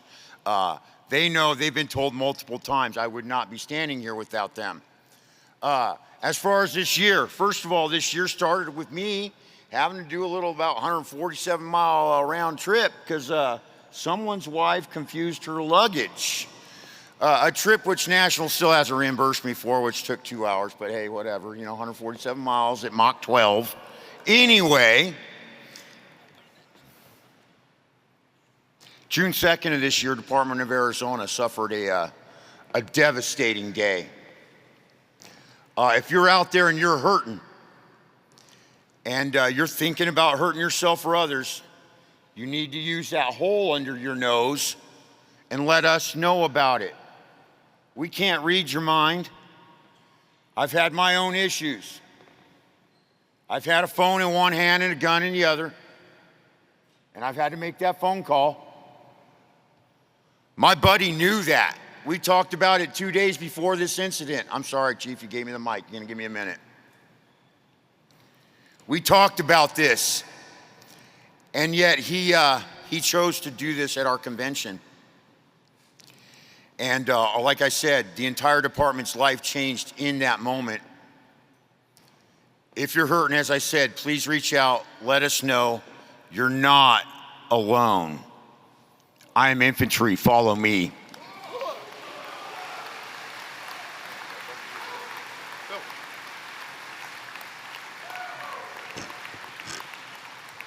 Good words. But getting it back on now, the goal's 102 this year as well under Chief Liphart. So Al, if they don't get 102, say they come in 101.9, who do they get? They get shit, I think that's what he said.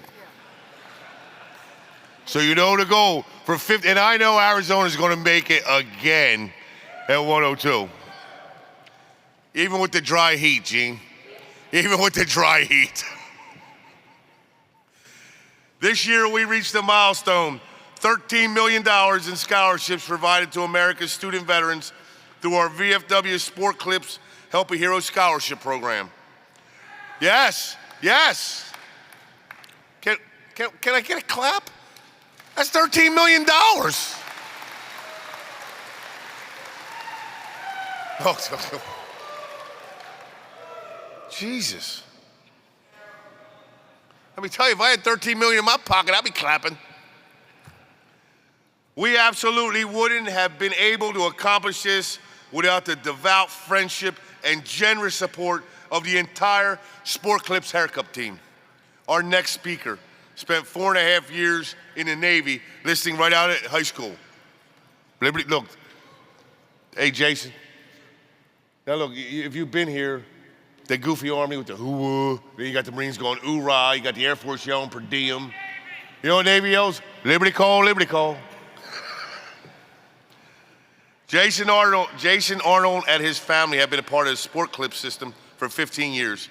And Jason, representing TMAC Investments, operates 19 Sport Clips stores in Colorado and Wyoming. In addition to his support in our annual in-store fundraiser, he introduced the annual Help a Hero Castle Rock Classic Golf Tournament, now in its 7th year, and has raised approximately $350,000 for this vital assistance program.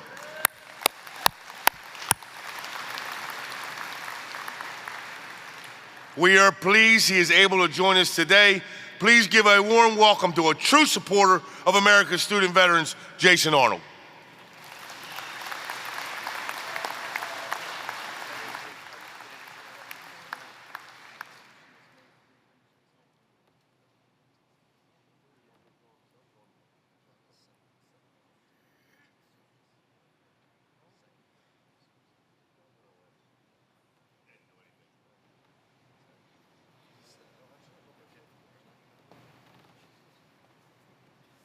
Wow, pretty amazing to be up here in front of all you guys, true heroes, so I appreciate this opportunity.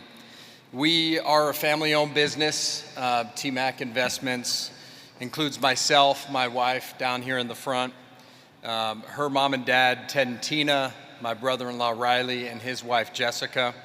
And we are truly blessed to be a part of the Sport Clips organization, where we celebrate Heart of a Champion by doing what's right, doing our best, and treating others the way they want to be treated. There's a little bit of flip on that golden rule.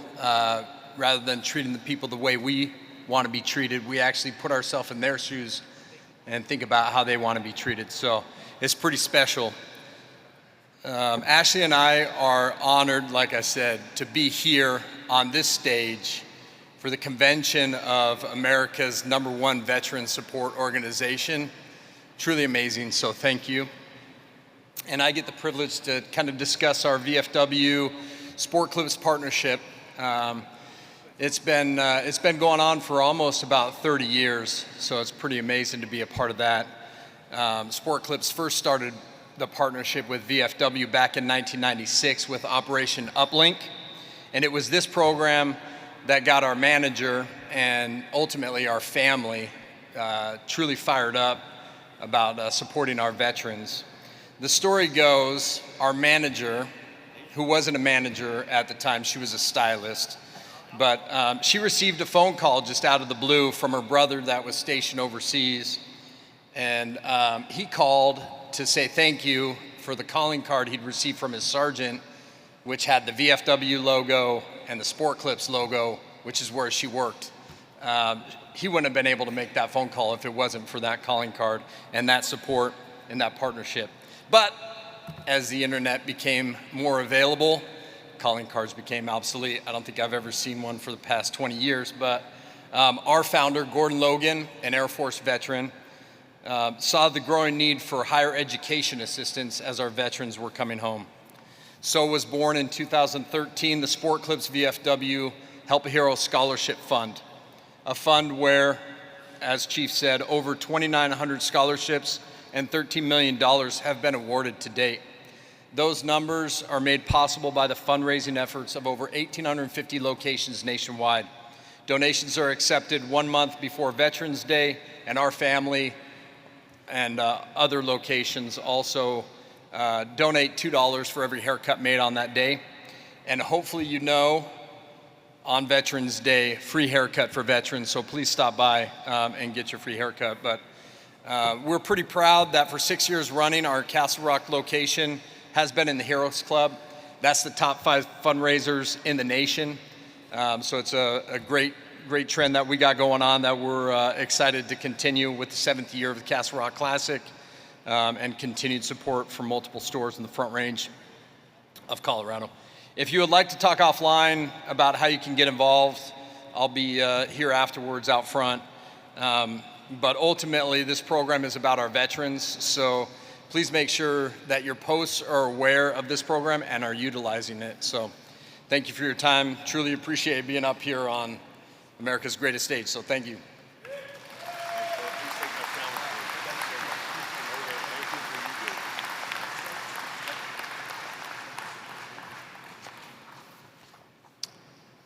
You know, while Jason was talking, I turned around.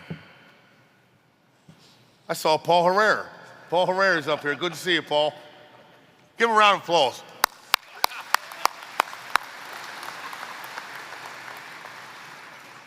That's an inside joke with me, Paul. Anthony T. Callista, VFW Post 5579 in Gibbstown, New Jersey, has been my, who wrote this? My home away from home. My wife's shaking her head going, yeah. My home away from home since 1990. Somebody knew me. Named after Gibbstown's first casualty of World War II, and with more than 300 members, Post 5579 puts to serve in service to our nation's military and veteran families and remains focused on giving back to its local community. When I came to my brothers and sisters in arms with a wild idea of one day running for Commander-in-Chief, I had their full support and encouragement after they laughed. They show me what it means to be a true and active member of our great organization and given me a kick in the ass when I needed it.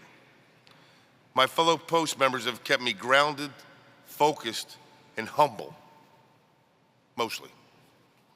I was proud to represent VFW 5579 in everything we achieved this year, and I'm proud to present the Anthony T. Callista Post 5579 from the great state of New Jersey and the best town of Gibbstown with their certificate of appreciation.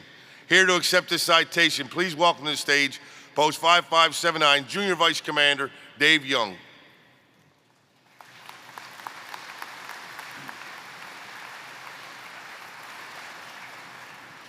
Certificate of Appreciation presented to Anthony T. Callista, VFW Post 5579, Department of New Jersey. An outstanding recognition of its support and dedication to the VFW Commander-in-Chief during the 2023-2024 membership year.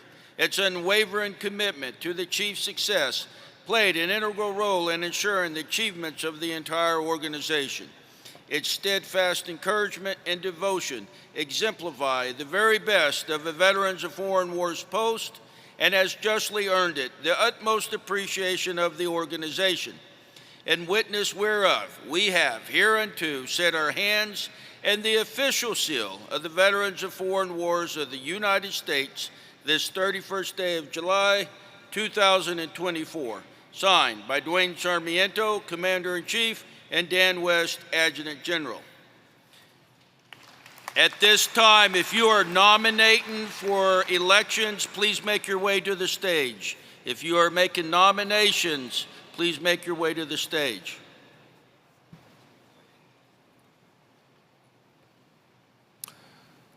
When I joined the VFW almost 35 years ago, I had no idea of the exciting yet challenging journey this would be.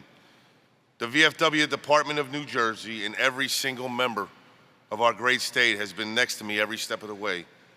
You've been there to support me, guide me, and encourage me. I wouldn't be the person I am today without your unwavering support. And I want to thank you for that.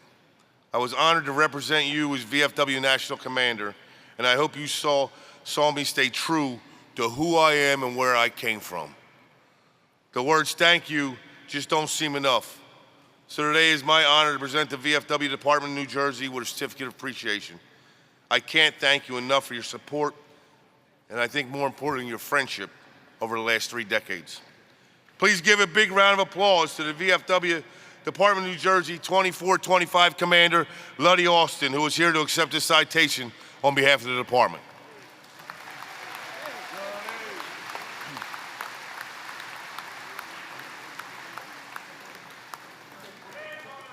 Certificate of Appreciation presented to Department of New Jersey and grateful recognition of its support and dedication. which has significantly contributed to the successes of the VFW Commander-in-Chief during the 2023-2024 membership year. Its unwavering commitment and efforts to further the Chief's mission exemplify the very best of a department of the Veterans of Foreign Wars of the United States. The positive impact of its support and contributions is deeply appreciated and serves as an inspiration to all of us. In witness whereof, we have hereunto set our hands in the official seal of the Veterans of Foreign Wars of the United States, this 31st day of July, 2024. Signed by Dwayne Sarmiento, Commander-in-Chief, and Dan West, Adjutant General.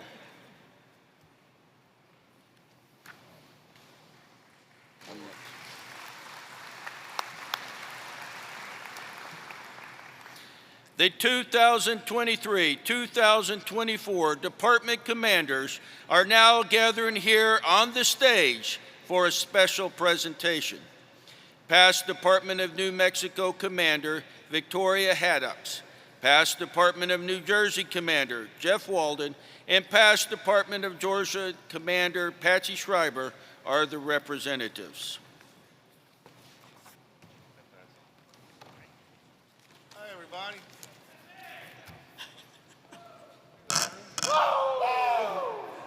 Woo! Good morning.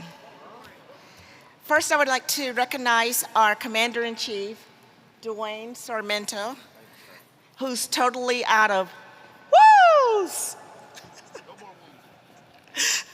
Our past Commander-in-Chiefs, our National Council members, and our amazing class of 2023-2024. Thank you so much for allowing me to be your leader for the past 4 years. When Dwayne decided his motto was going to be, meet the challenge, he asked us, is that okay?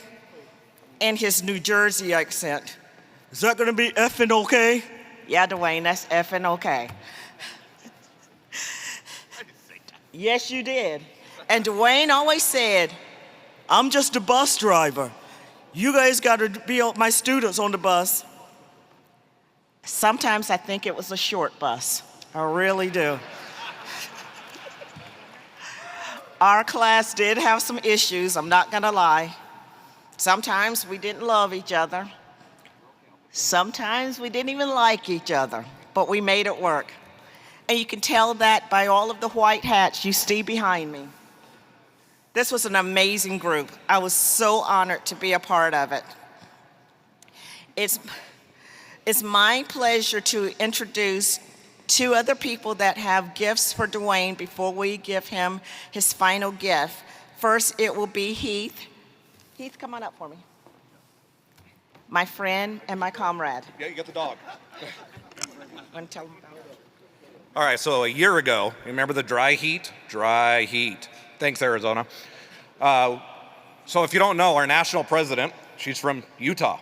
So I built her something for her year. So all of a sudden I get home and I start getting phone calls and phone calls and phone calls. And I'm like, whoa, what's going on? I guess Dwayne wasn't very happy he didn't get one. So I had to make a coin holder for Dwayne.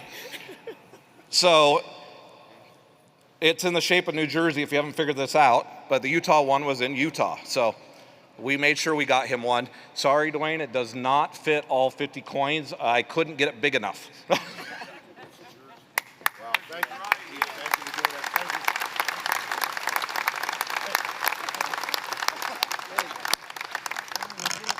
And now we're gonna have Dwayne's counterpart and golfing buddy. They always seem to win. I'm not gonna say they cheat. They're the only ones that carry a pencil with an eraser. You decide. Jeff, come on up.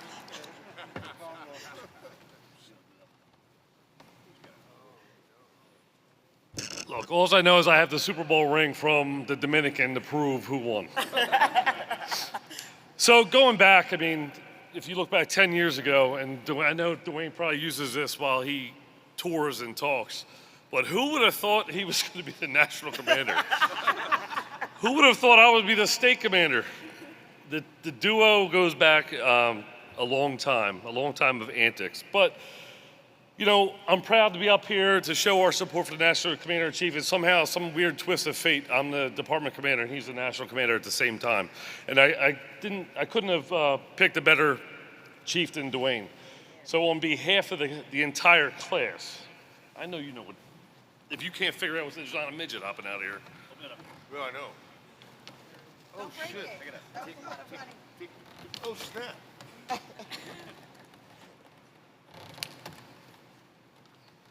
Show everybody else. Oh, shit.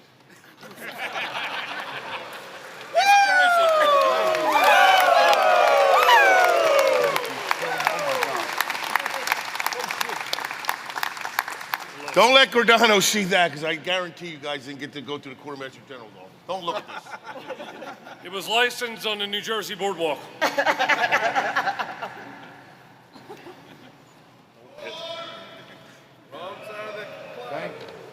For those golfers, wow.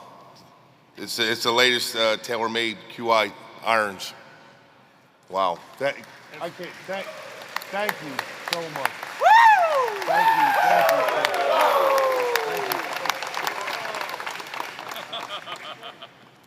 Well, I surely hope this Scotty Cameron putter helps my putting. Thank you.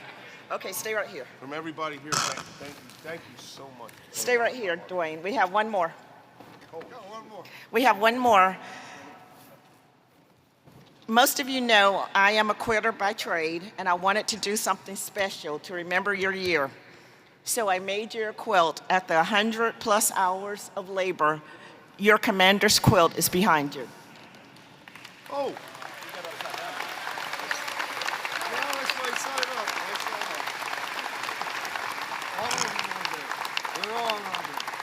In the top corner of the left is Dwayne's Meet the Challenge insignia. In the top right corner is his leadership team. In the bottom left corner is his Commander-in-Chief's patch. And I would be remiss if I didn't have Mark Short, my friend, my comrade, who tragically took his own life the night before he was being sworn in as one of our state commanders. So it did my heart good to make this. So thank you so much, Dwayne, for your years of leadership, your friendship, and your support. I cannot thank you enough.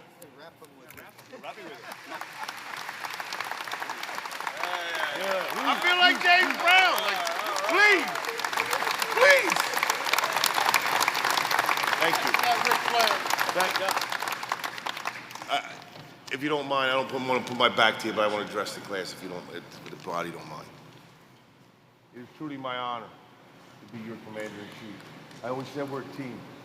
The only difference between me and you, my hat just said something different on it. You busted your ass all year long. We fought hard, we played hard, and I don't know what to say. I just want to say thank you from the bottom of my heart. It's lifetime friendship. Lifetime friendship. I don't even know what to say. I don't. Let me give it up. Let's give our chief one final salute. All right, one salute. Present. Arms. Order. Arms. Thank you. Thank you, Dwayne. Oh my God. Thank you.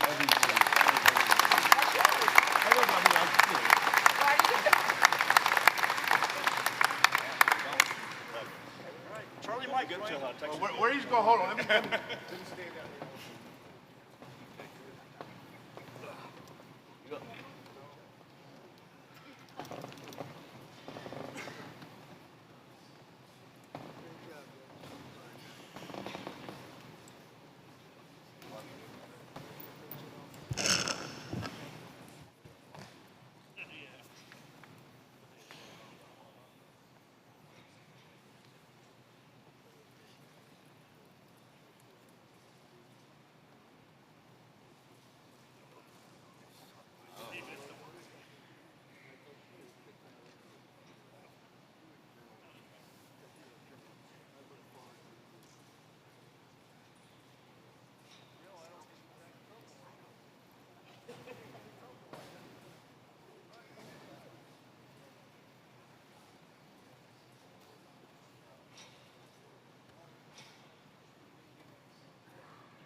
Other than nomination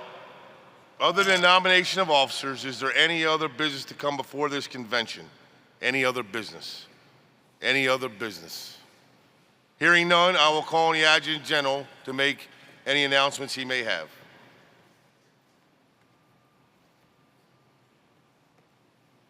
Comrades, the only announcements I have are that traditional one you've heard by your platoon sergeants many times. Do not add to or subtract from the population. If you are arrested, establish dominance quickly.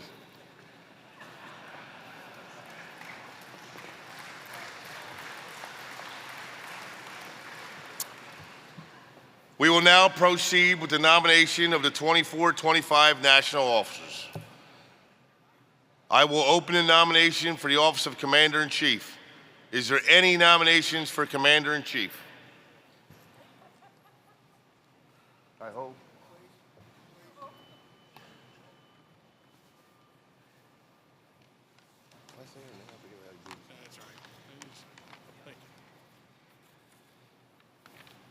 I am honored today to place the name of Alfred Al, the real deal Liphart, before you for the position of Commander-in-Chief of the Veterans of Foreign Wars of the United States. To borrow a few words from a great past Commander-in-Chief, John Gwisdak, who was a mentor to both Al and myself. Leaders are like eagles. They do not fly with the flock. A true leader has confidence to stand alone and the courage to make the tough decisions and the compassion to listen to the needs of others. He does not set out to be a leader, but becomes one by quality of his actions and integrity of his intent. Leaders are much like eagles. They do not flock. You find them one at a time. There is no doubt that Al Liphart is a leader.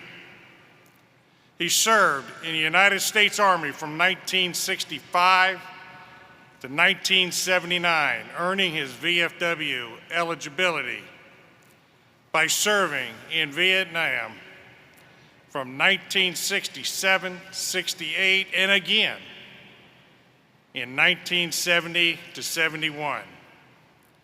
In recognition of his service, he received the Combat Infantryman Badge, the Bronze Star with V device, the Bronze Star Medal for Meritorious Service, the Purple Heart Medal, the Vietnam Campaign Medal with Silver Star and 2 Bronze Stars, among many others. As I said, Al Liphart is the real deal. Al joined the VFW in 2002 at Post 12002 in North Fulton, Georgia, where he maintains his Gold Legacy Life membership. He served in pretty much every elected and appointed position at the post, district, and department levels, culminating in his election to the VFW Department of Georgia Commander position 2024-2015, in which he achieved the Triple Crown All-American Commander status. At the national level, he has served on numerous committees as well as the Council of Administration. He received his Bachelor of Science degree in Business Administration from Pacific Western University in 1990. He is a member of the Rotary Club of Stone Mountain, Georgia, the American Legion, life member of the DAV, Military Order of the Purple Heart, VA National Home, Military Order of the Cootie, the 196th Light Infantry Brigade, an inductee to the United States Army Officers Candidate School Alumni Association Hall of Fame. Al is currently retired. Al and his wife Carol were married on February 24th, 1967, and they reside in Stone Mountain, Georgia. Comrades, it gives me great honor to nominate Al, the real deal Liphart, for Commander-in-Chief of the Veterans of Foreign Wars of the United States.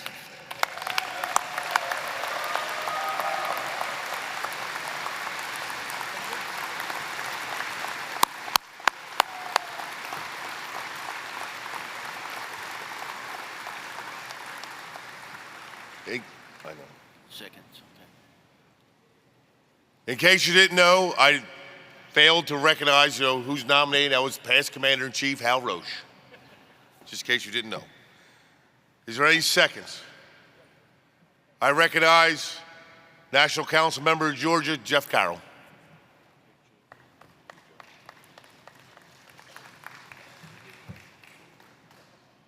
I met Al Liphart about 20 years ago at our state convention.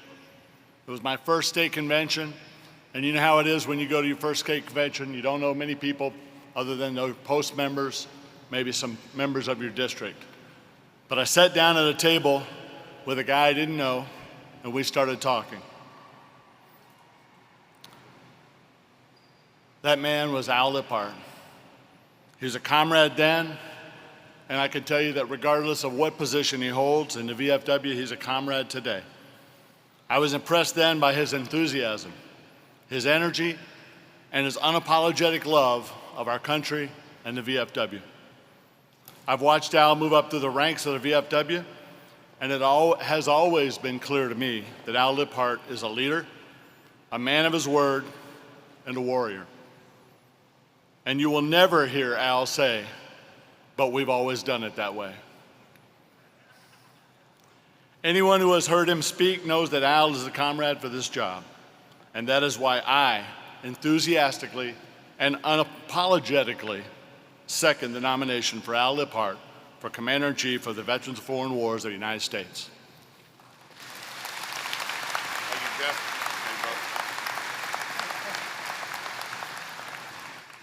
Are there any other nominations for Commander-in-Chief? Hearing none. I will now open the nomination for the office of Senior Vice Commander-in-Chief. Are there nominations for Senior Vice Commander-in-Chief? Podium recognizes past Commander-in-Chief Bill Thine, VFW Post 3281 in Indiana. Thank you, Chief. Appreciate it. It's my honor to introduce to you a candidate running for Senior Vice Commander-in-Chief who exemplifies what the VFW stands for. Carol Whitmore spent a total of 36 years in the U.S. Army, both active duty and the reserves. She retired as a first sergeant, E8. Carol earned her eligibility into the VFW from her deployment to Iraq with the 103rd Expeditionary Sustainment Command. She joined VFW Post 9127 in Des Moines, Iowa, where she maintains her Gold Legacy Life membership. Carol served in various elected and appointed positions at all levels of the VFW, culminating with her election as Department Commander in 2018, in which she and her department achieved All-American status. On the national level, she served on the Legislative Committee for 3 years and on General Resolutions Committee. Carol was elected to a 4-year term on the VFW's National Council of Administration by her state of Iowa in June of 2019. Carol served on the National Finance Committee as a council member. In recognition to her military service, she received the Legion Merit Medal, Bronze Star Medal, 6 Army Commendation Medals, Army Achievement Medal, 4 Good Conduct Medals, National Defense Service Medal, Global War on Terrorism Medal, and a Combat Action Badge, among others. Carol attended the University of Northern Iowa and Hawkeye Community College. She is a retired nurse. She's a member of the Military Order of the Cootie and a life member of the American Legion. Carol and her husband, Brad, also a life member of the VFW, resides in Des Moines, Iowa. It is a pleasure and an honor to place the name of Carol Whitmore for your consideration for the high office of Senior Vice Commander-in-Chief of the Veterans of Foreign Wars of the United States. Thank you.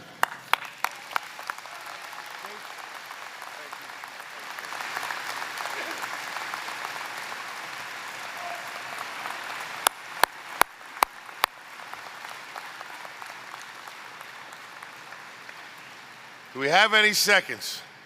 I recognize Gundy Metz, VFW Post 1318, Wisconsin, past department commander.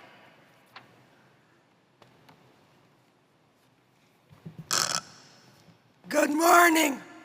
Hopefully I can carry my voice. It is my distinct honor to second the nomination for Senior Vice Commander-in-Chief of my sister from another Mr., Carol Whitmore.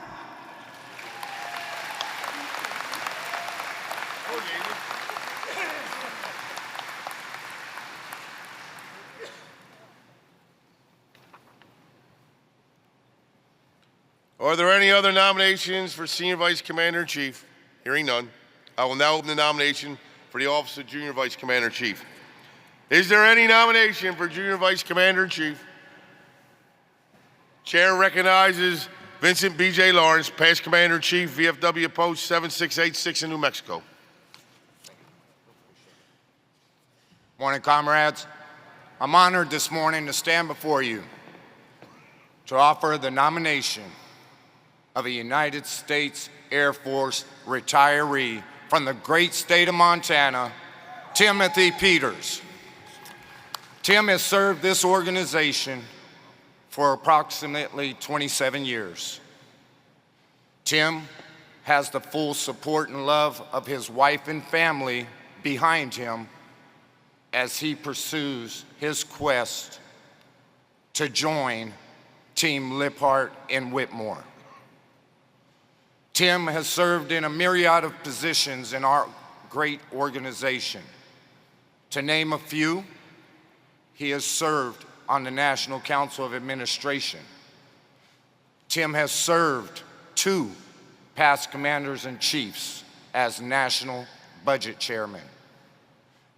Most recently, a few short weeks ago, Tim retired from the Department of Montana after 13 years of honorable and fiscally sound service as the Department Adjutant Quartermaster.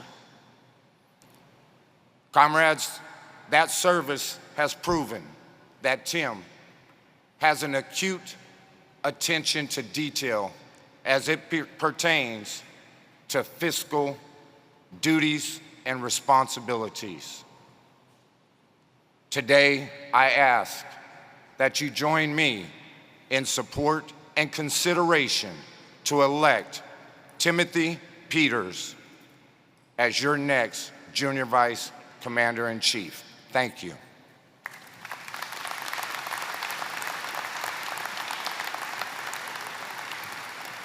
Are there any seconds? Chair recognizes Tom Polyop, past Commander-in-Chief, Delegate, VFW Post 10010, Montana. Thanks. Thank you, Commander-in-Chief, national officers, delegates to this national convention, and my fellow comrades. I have the distinct pleasure and honor to stand before this delegation of this great organization and second the nomination of Tim Peters for the office of National Junior Vice Commander-in-Chief. With the unanimous endorsement of the Western Conference, his Department of Montana, and as been stated, his wife Barb, we brought to you, as promised, a sincere and energetic leader for the VFW. In Tim Peters, we have delivered. Over the years, the VFW has got to know and respect Tim in the various appointments and elective offices that he has held. It's been mentioned that he's been twice chairman of the national budget.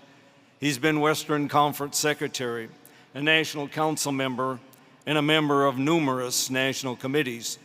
Through these elections and appointments, he has acquired the knowledge and experience that will assist him in serving as our National Junior Vice Commander-in-Chief. Tim works hard. I almost think he's a workaholic. But he's chosen the VFW to be his work. And we in Montana are so happy that he chose the VFW to be his work, because when he came to us as our department quartermaster, the state had thousands in debt and no money in the bank. Tim set to work, and soon we were on a sound financial footing. Working hard until you get the job done. That's what Tim does. He brought Montana out of the red into the black. VFW recognizes this kind of leadership with the All-American status. And so, of course, Tim has been an All-American Department Quartermaster, District Quartermaster, and All-American Post Quartermaster. Tim is a leader in recruiting also, and he leads there by example. He's a certified national recruiter, has distinguished himself as an elite recruiter, and has been Century Recruiter 6 times. He works those recruiting tables because he has the heart and passion for the VFW. This passion has caused Tim to give much of his time, aid, and assistance to veterans and their families. He sets the bar for what it is to be a hardworking member. His work helping veterans and their families attracted others to work with him.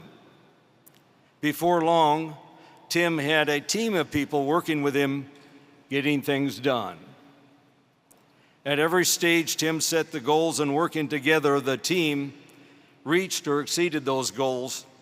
And that's why Montana has been an All-American department 7 out of the last 10 years. This work again shows what it is to be a leader by example. Tim didn't take credit for these successes to himself, he credits his teams. And this is leadership. And of course, he has earned the All-American Department Commander Award. Tim has shown that he's not afraid to challenge any issue that he feels is not in the best interest of the VFW. He has a proactive approach to serving problems, which leads to quicker, more focused solutions. Where others see only difficulties, he sees possibilities. And Tim sees great possibilities in the future of the VFW. So it is without reservation, with great pride, that I second the nomination of a man most qualified to be our next Junior Vice Commander-in-Chief, Tim Peters. Thank you, Comrades.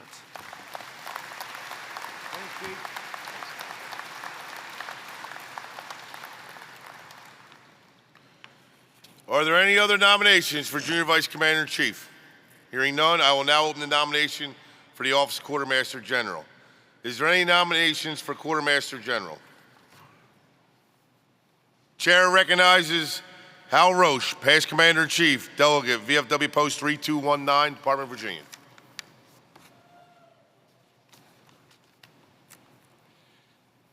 My friend, Mark Gardino, was elected Quartermaster General of Veterans of Foreign Wars of the United States, July 21st, 2022. Mark hit the ground running day one, and he hadn't stopped. He quickly implemented a new credit card program intended to gain efficiencies in the purchasing process, while at the same time gaining a new revenue stream from the use of those credit cards. Mark has processed and dispersed over $14.4 million in life membership dues and over $8 million in annual dues to all levels of this organization, and yes, that includes y'all's posts. One of Mark's duties is to oversee the VFW store, which generated over $234,000 in rebates back to the departments and auxiliaries. That was an increase of over 15% from last year. They processed 621 custom orders for the post in departments totaling $519,000. They developed, designed, and procured 25 new products commemorating the VFW's 125th anniversary. Mark supervised the foundation's search for a new financial auditing firm and ultimately found one that they liked and hired them to be the VFW's financial auditing firm, saving us about $100,000. Comrades, the last 2 years, Mark Garduno has proved himself time and time again. He is, without a doubt, the right man for the right job. It is truly my honor and privilege to place before you the nomination of Mark Garduno for the position of Quartermaster General, Veterans of Foreign Wars of the United States of America.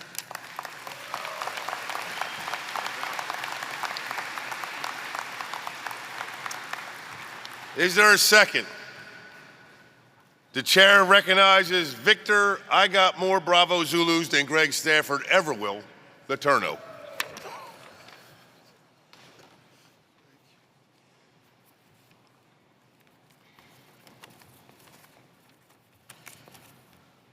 Comrades, ladies and gentlemen, and honored guests, it is my privilege to stand before you and second the nomination of remarkable leader Mark Garduno for Quartermaster General.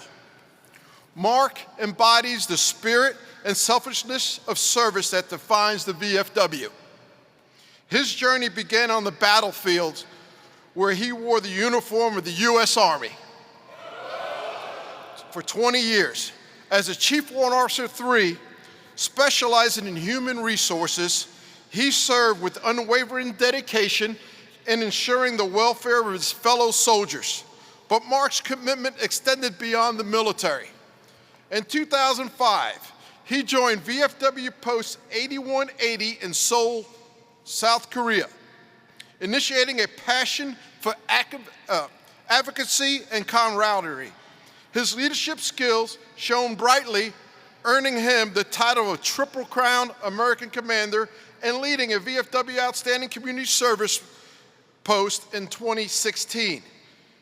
Today, we celebrate Mark's impressive resume, the first Mexicano-American to ascend to the position of Quartermaster General in the VFW 125 years. His election is a testament to the organization's commitment to diversity, inclusion, and recognizing excellence regardless of background.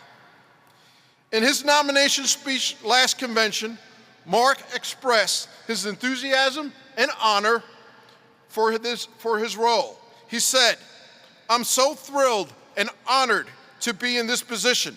I'm going to do my best to support the awesome professionals and outstanding comrades and volunteers to make up this VFW."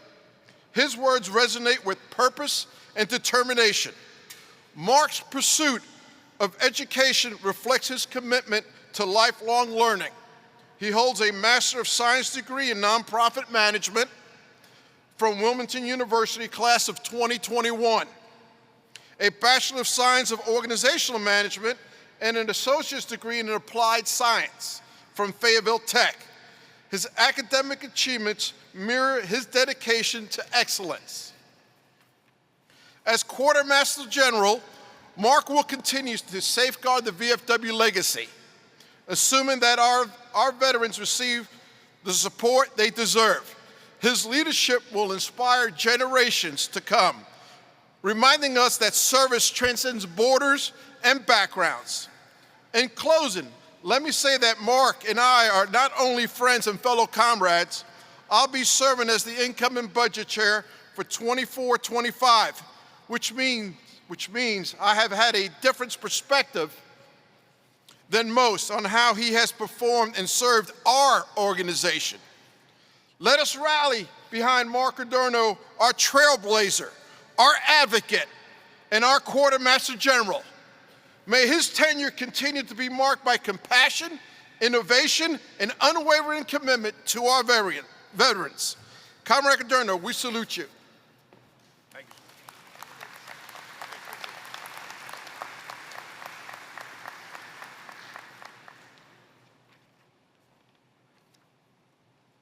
Are there any other nominations for Quartermaster General? Hearing none, I will now open nomination for the office of Chaplain. Is there any nomination for the office of Chaplain? I recognize Benjamin Mastridge Sr., past Department Commander of the Department of Pennsylvania, VFW Post 6495 in Pennsylvania.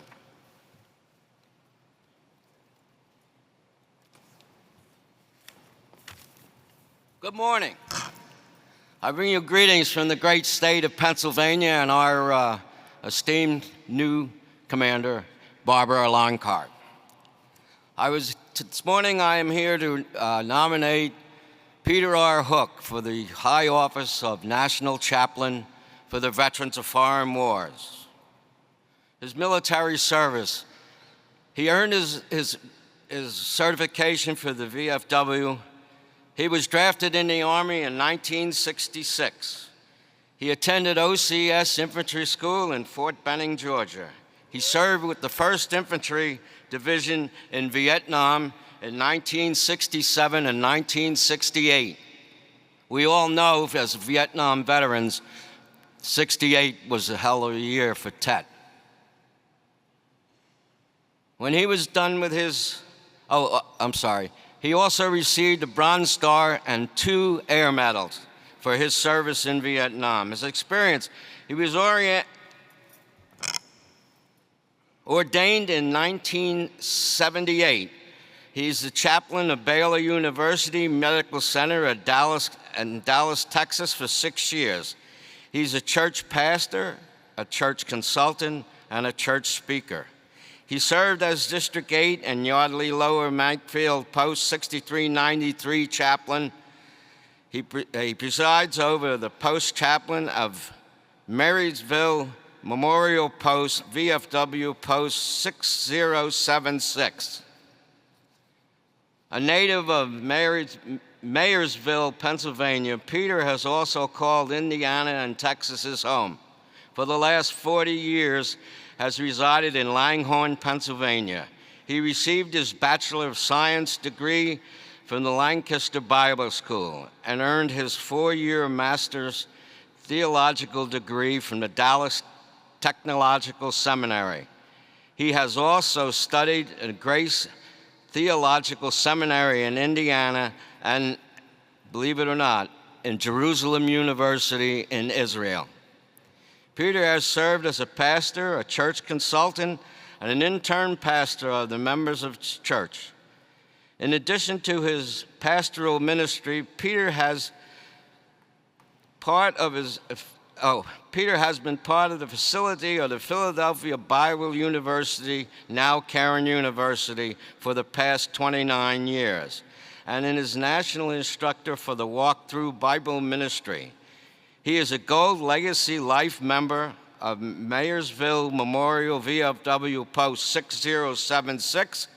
Since 2010, Reverend Hook has served as the state chaplain for the Department of Pennsylvania for the Veterans of Foreign War. And in 2014, he was elected Eastern States Chaplain. Then in 2016, he was elected National Chaplain of the Veterans of Foreign Wars. Peter has been married to his lovely wife, Caroline, for 54 years. Caroline taught English and writing at Cairn University, serving as president of her auxiliary for 6 years, and has served at the Department of Pennsylvania Auxiliary State musician for 2011. At the 124th National Convention in Phoenix, Arizona, she was appointed National Auxiliary Musician. Remember these words: integrity, commitment, and service. These are his priorities: integrity, in all dealings with others, commitment to the VFW and its ideals and programs, service to all veterans. He has been endorsed by his post 6076 in Mayersville, PA, District 18, Cumberland County, Dauphin County, Lebanon counties. He has also been endorsed by the C of A of the state of Pennsylvania. He has been endorsed by past commanders Eiler, Getz, Mastridge, Fairchild, Canaveri, Umberger, Furman, Hanses, Perry, Peter, Smith, and Manella. He has also been endorsed by Theodore Bauer, past national commander, past Eastern State commander, and past PA state chaplain. Peter's pledge to you.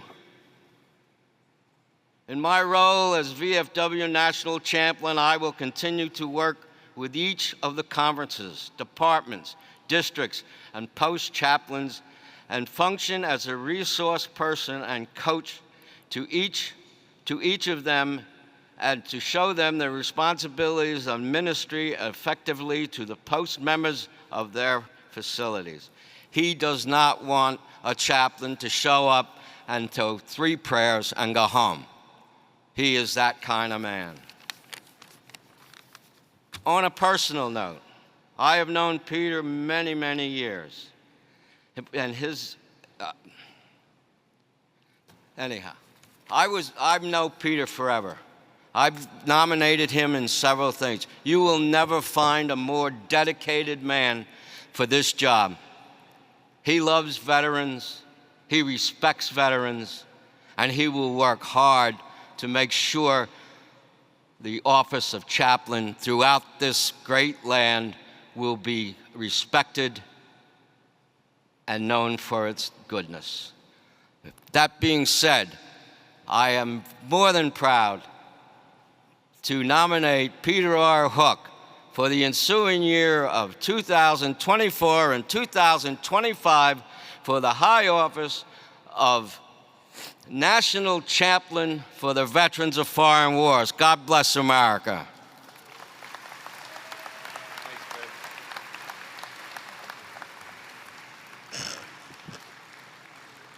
Do we have a second? I recognize William Doc Schmitz, past Commander-in-Chief, Delegate, VFW Post 524, Department of New York. Sir.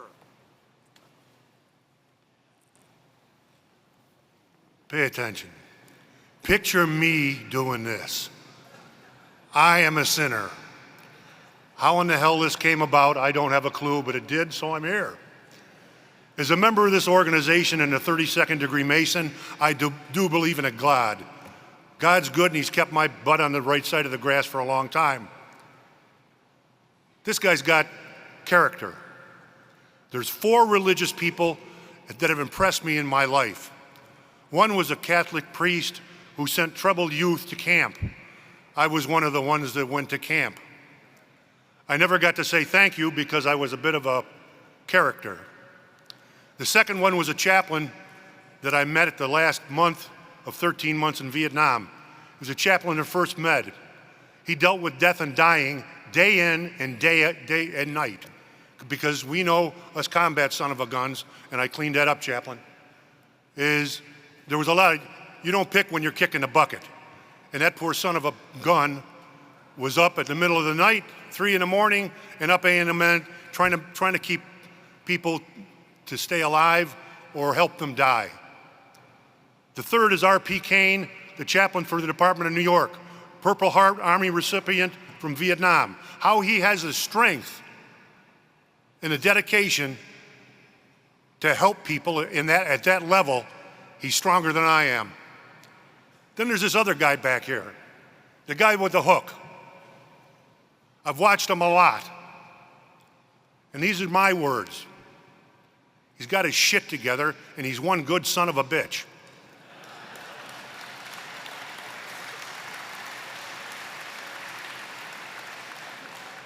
It's not, the only thing he cares about the office is so he can get in that position so he can do good stuff to help people out, and I've seen it.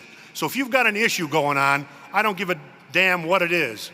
whether it's family stuff, personal stuff, you're just feeling downright stupid or down in the dumps, you can take this son of a gun aside and shoot the breeze with him, and he's going to stick with you. He even promised to pray for me. Hey, the poor guy's got his hand filled trying to get me into heaven. But I am honored. This is one of the few big honors that I kind of liked. I get to do this as a sinner, and God knows I'm good at that. So if you need any advice on how to get in trouble, I can help you out. With that, I'm clear. Thank you for your time.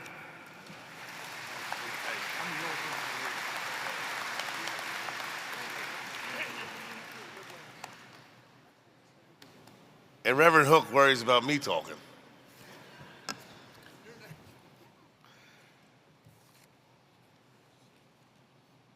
Are there any other nominations for chaplain? Hearing none, I will now open the nominations for the office of Judge Advocate General. Is there any nominations for Judge Advocate General? Oh, in case you don't know, Paul Herrera, past Department Commander, Department of Washington, VFW Post 2224, Delegate, Department of Washington.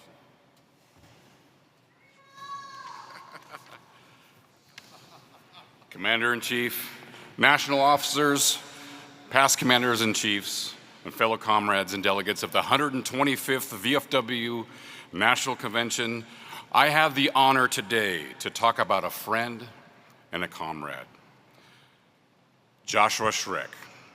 Joshua Schreck is an Iraq-Afghanistan veteran who served in the United States Navy and the U.S. Army. His academic achievements include a Master in Business Administration and ongoing studies in industrial and organizational psychology.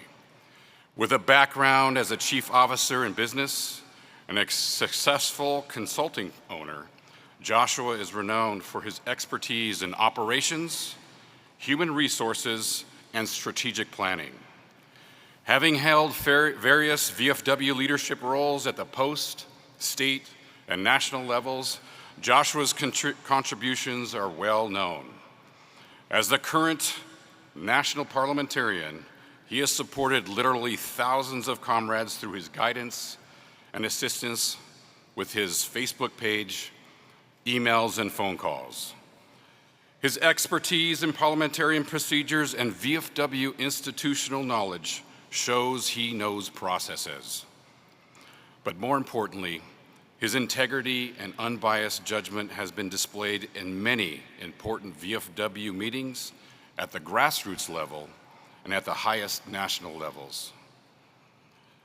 A lot of people in here know who Josh Schreck is, and some say that he is a VFW machine. But I would like to talk a little bit about his human side, because when you peel back the layers, you'll find a huge heart. A heart that loves veterans, their families, to include their children. He also misses his two dogs, who have recently journeyed to the other side. He has the support of his family at home, his wife Jennifer, and his young daughter Ennis, who never fails to call her dad when he achieves new heights in his VFW career. He'll call and she will call her dad and say, "I'm so proud of you, Dad." So today, I stand before all of you, asking for your support in electing Josh Schreck as your Judge Advocate General. Comrade Commander-in-Chief, I proudly place in nomination the name of Josh Schreck from the great state of Washington for Judge Advocate General. So be bold, be courageous, be VFW.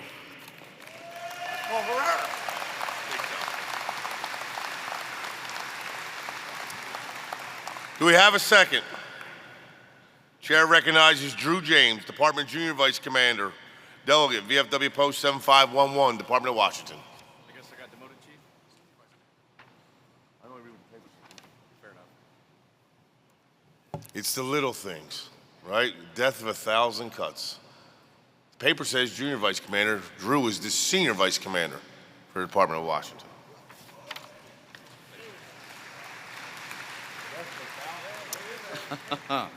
Thank you, Chief. Comrades, some tasks come easier than others, and it is with ease and pride that I perform this important task today. Comrade Joshua Schreck is exceptionally well qualified for this position.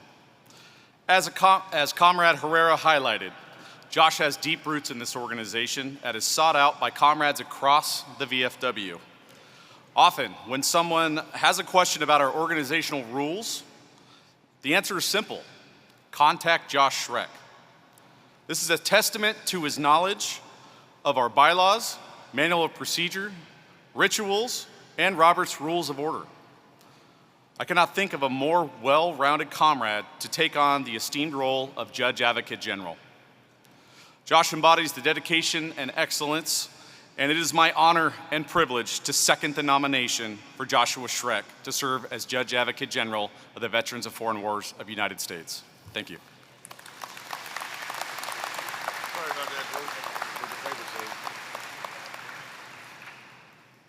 Are there any other nominations for Judge Advocate General? Hearing none, I will now open the nominations for the Office of Surgeon General. Is there any nomination for Surgeon General? I recognize Clint Tiorillo. Tiorillo, right? Clint Tiorillo, VFW Post 428, Department of Minnesota.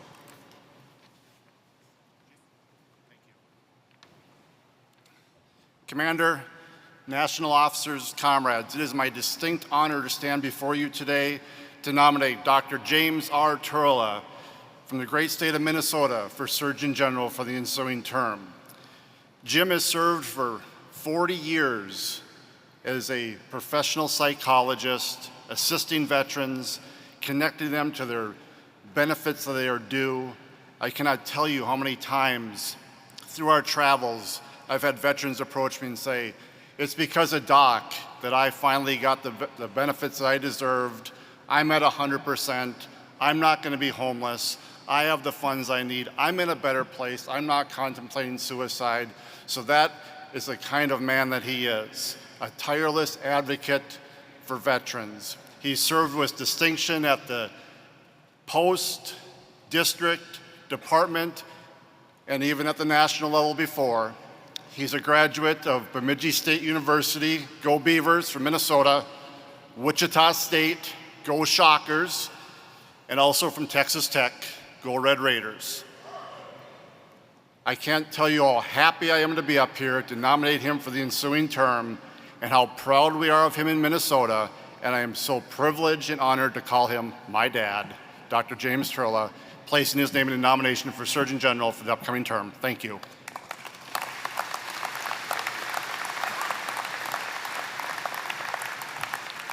Do we have a second? I recognize Dale Hugavine, past Department Commander, Department of Minnesota, Delegate, VFW Post 1791 in Department of Minnesota.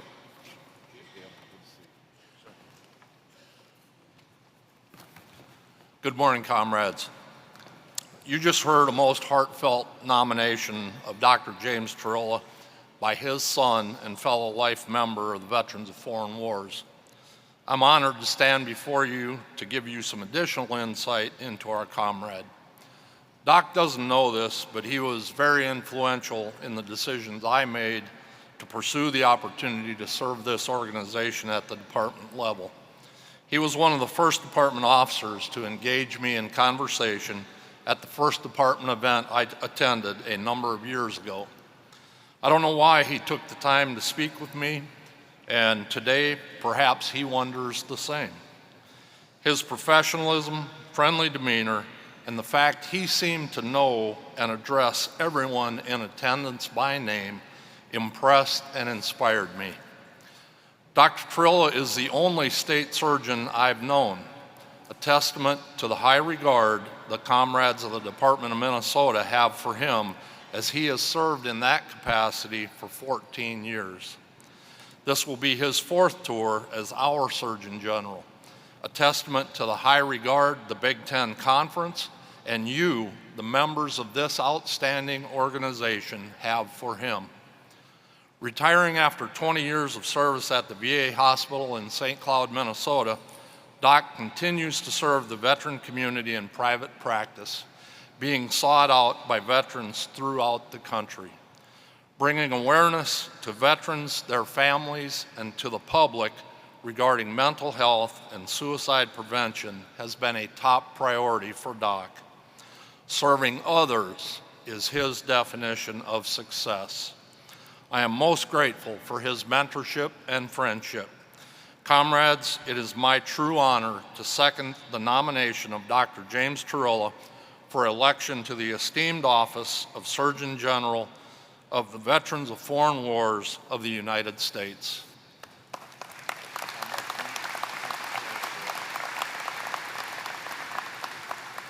Any other nominations for Surgeon General? Hearing none. Before we get to you, Sergeant at Arms, let me quick announcement before we close. Again, if I could after this session, for real briefly, see Dr. Ken, Jack Farrell, Mike Lutman, DPA Lauren, Bubba, Johnny Capps, Dave Young, and Mike Klein if they're in the audience, and Greg Stafford. I don't know if Stafford's here. If you could, real fast afterwards.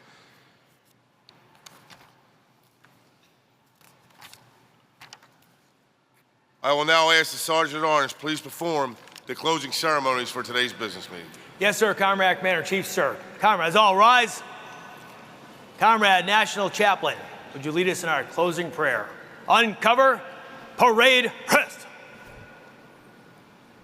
Lord, keep us safe as we draw ever closer to the beginning of a new VFW year. In this last evening of convention, may we enjoy the food and drink of this good time together. May we find always ways to keep in touch with our new friends and comrades. And may those that leave convention today travel back safely to their homes. Amen. Veterans of Foreign Wars of the United States, attention, hut, cover. Comrades facing the flag of our nation, please join me in a final salute to our colors. Present, hut, order, hut. Comrade Commander-in-Chief, that completes closing ceremonies of this session of the 125th National Convention of the Veterans of Foreign Wars of the United States, sir. Liberty call, liberty call, liberty call for all departments. To expire here tomorrow, 0800.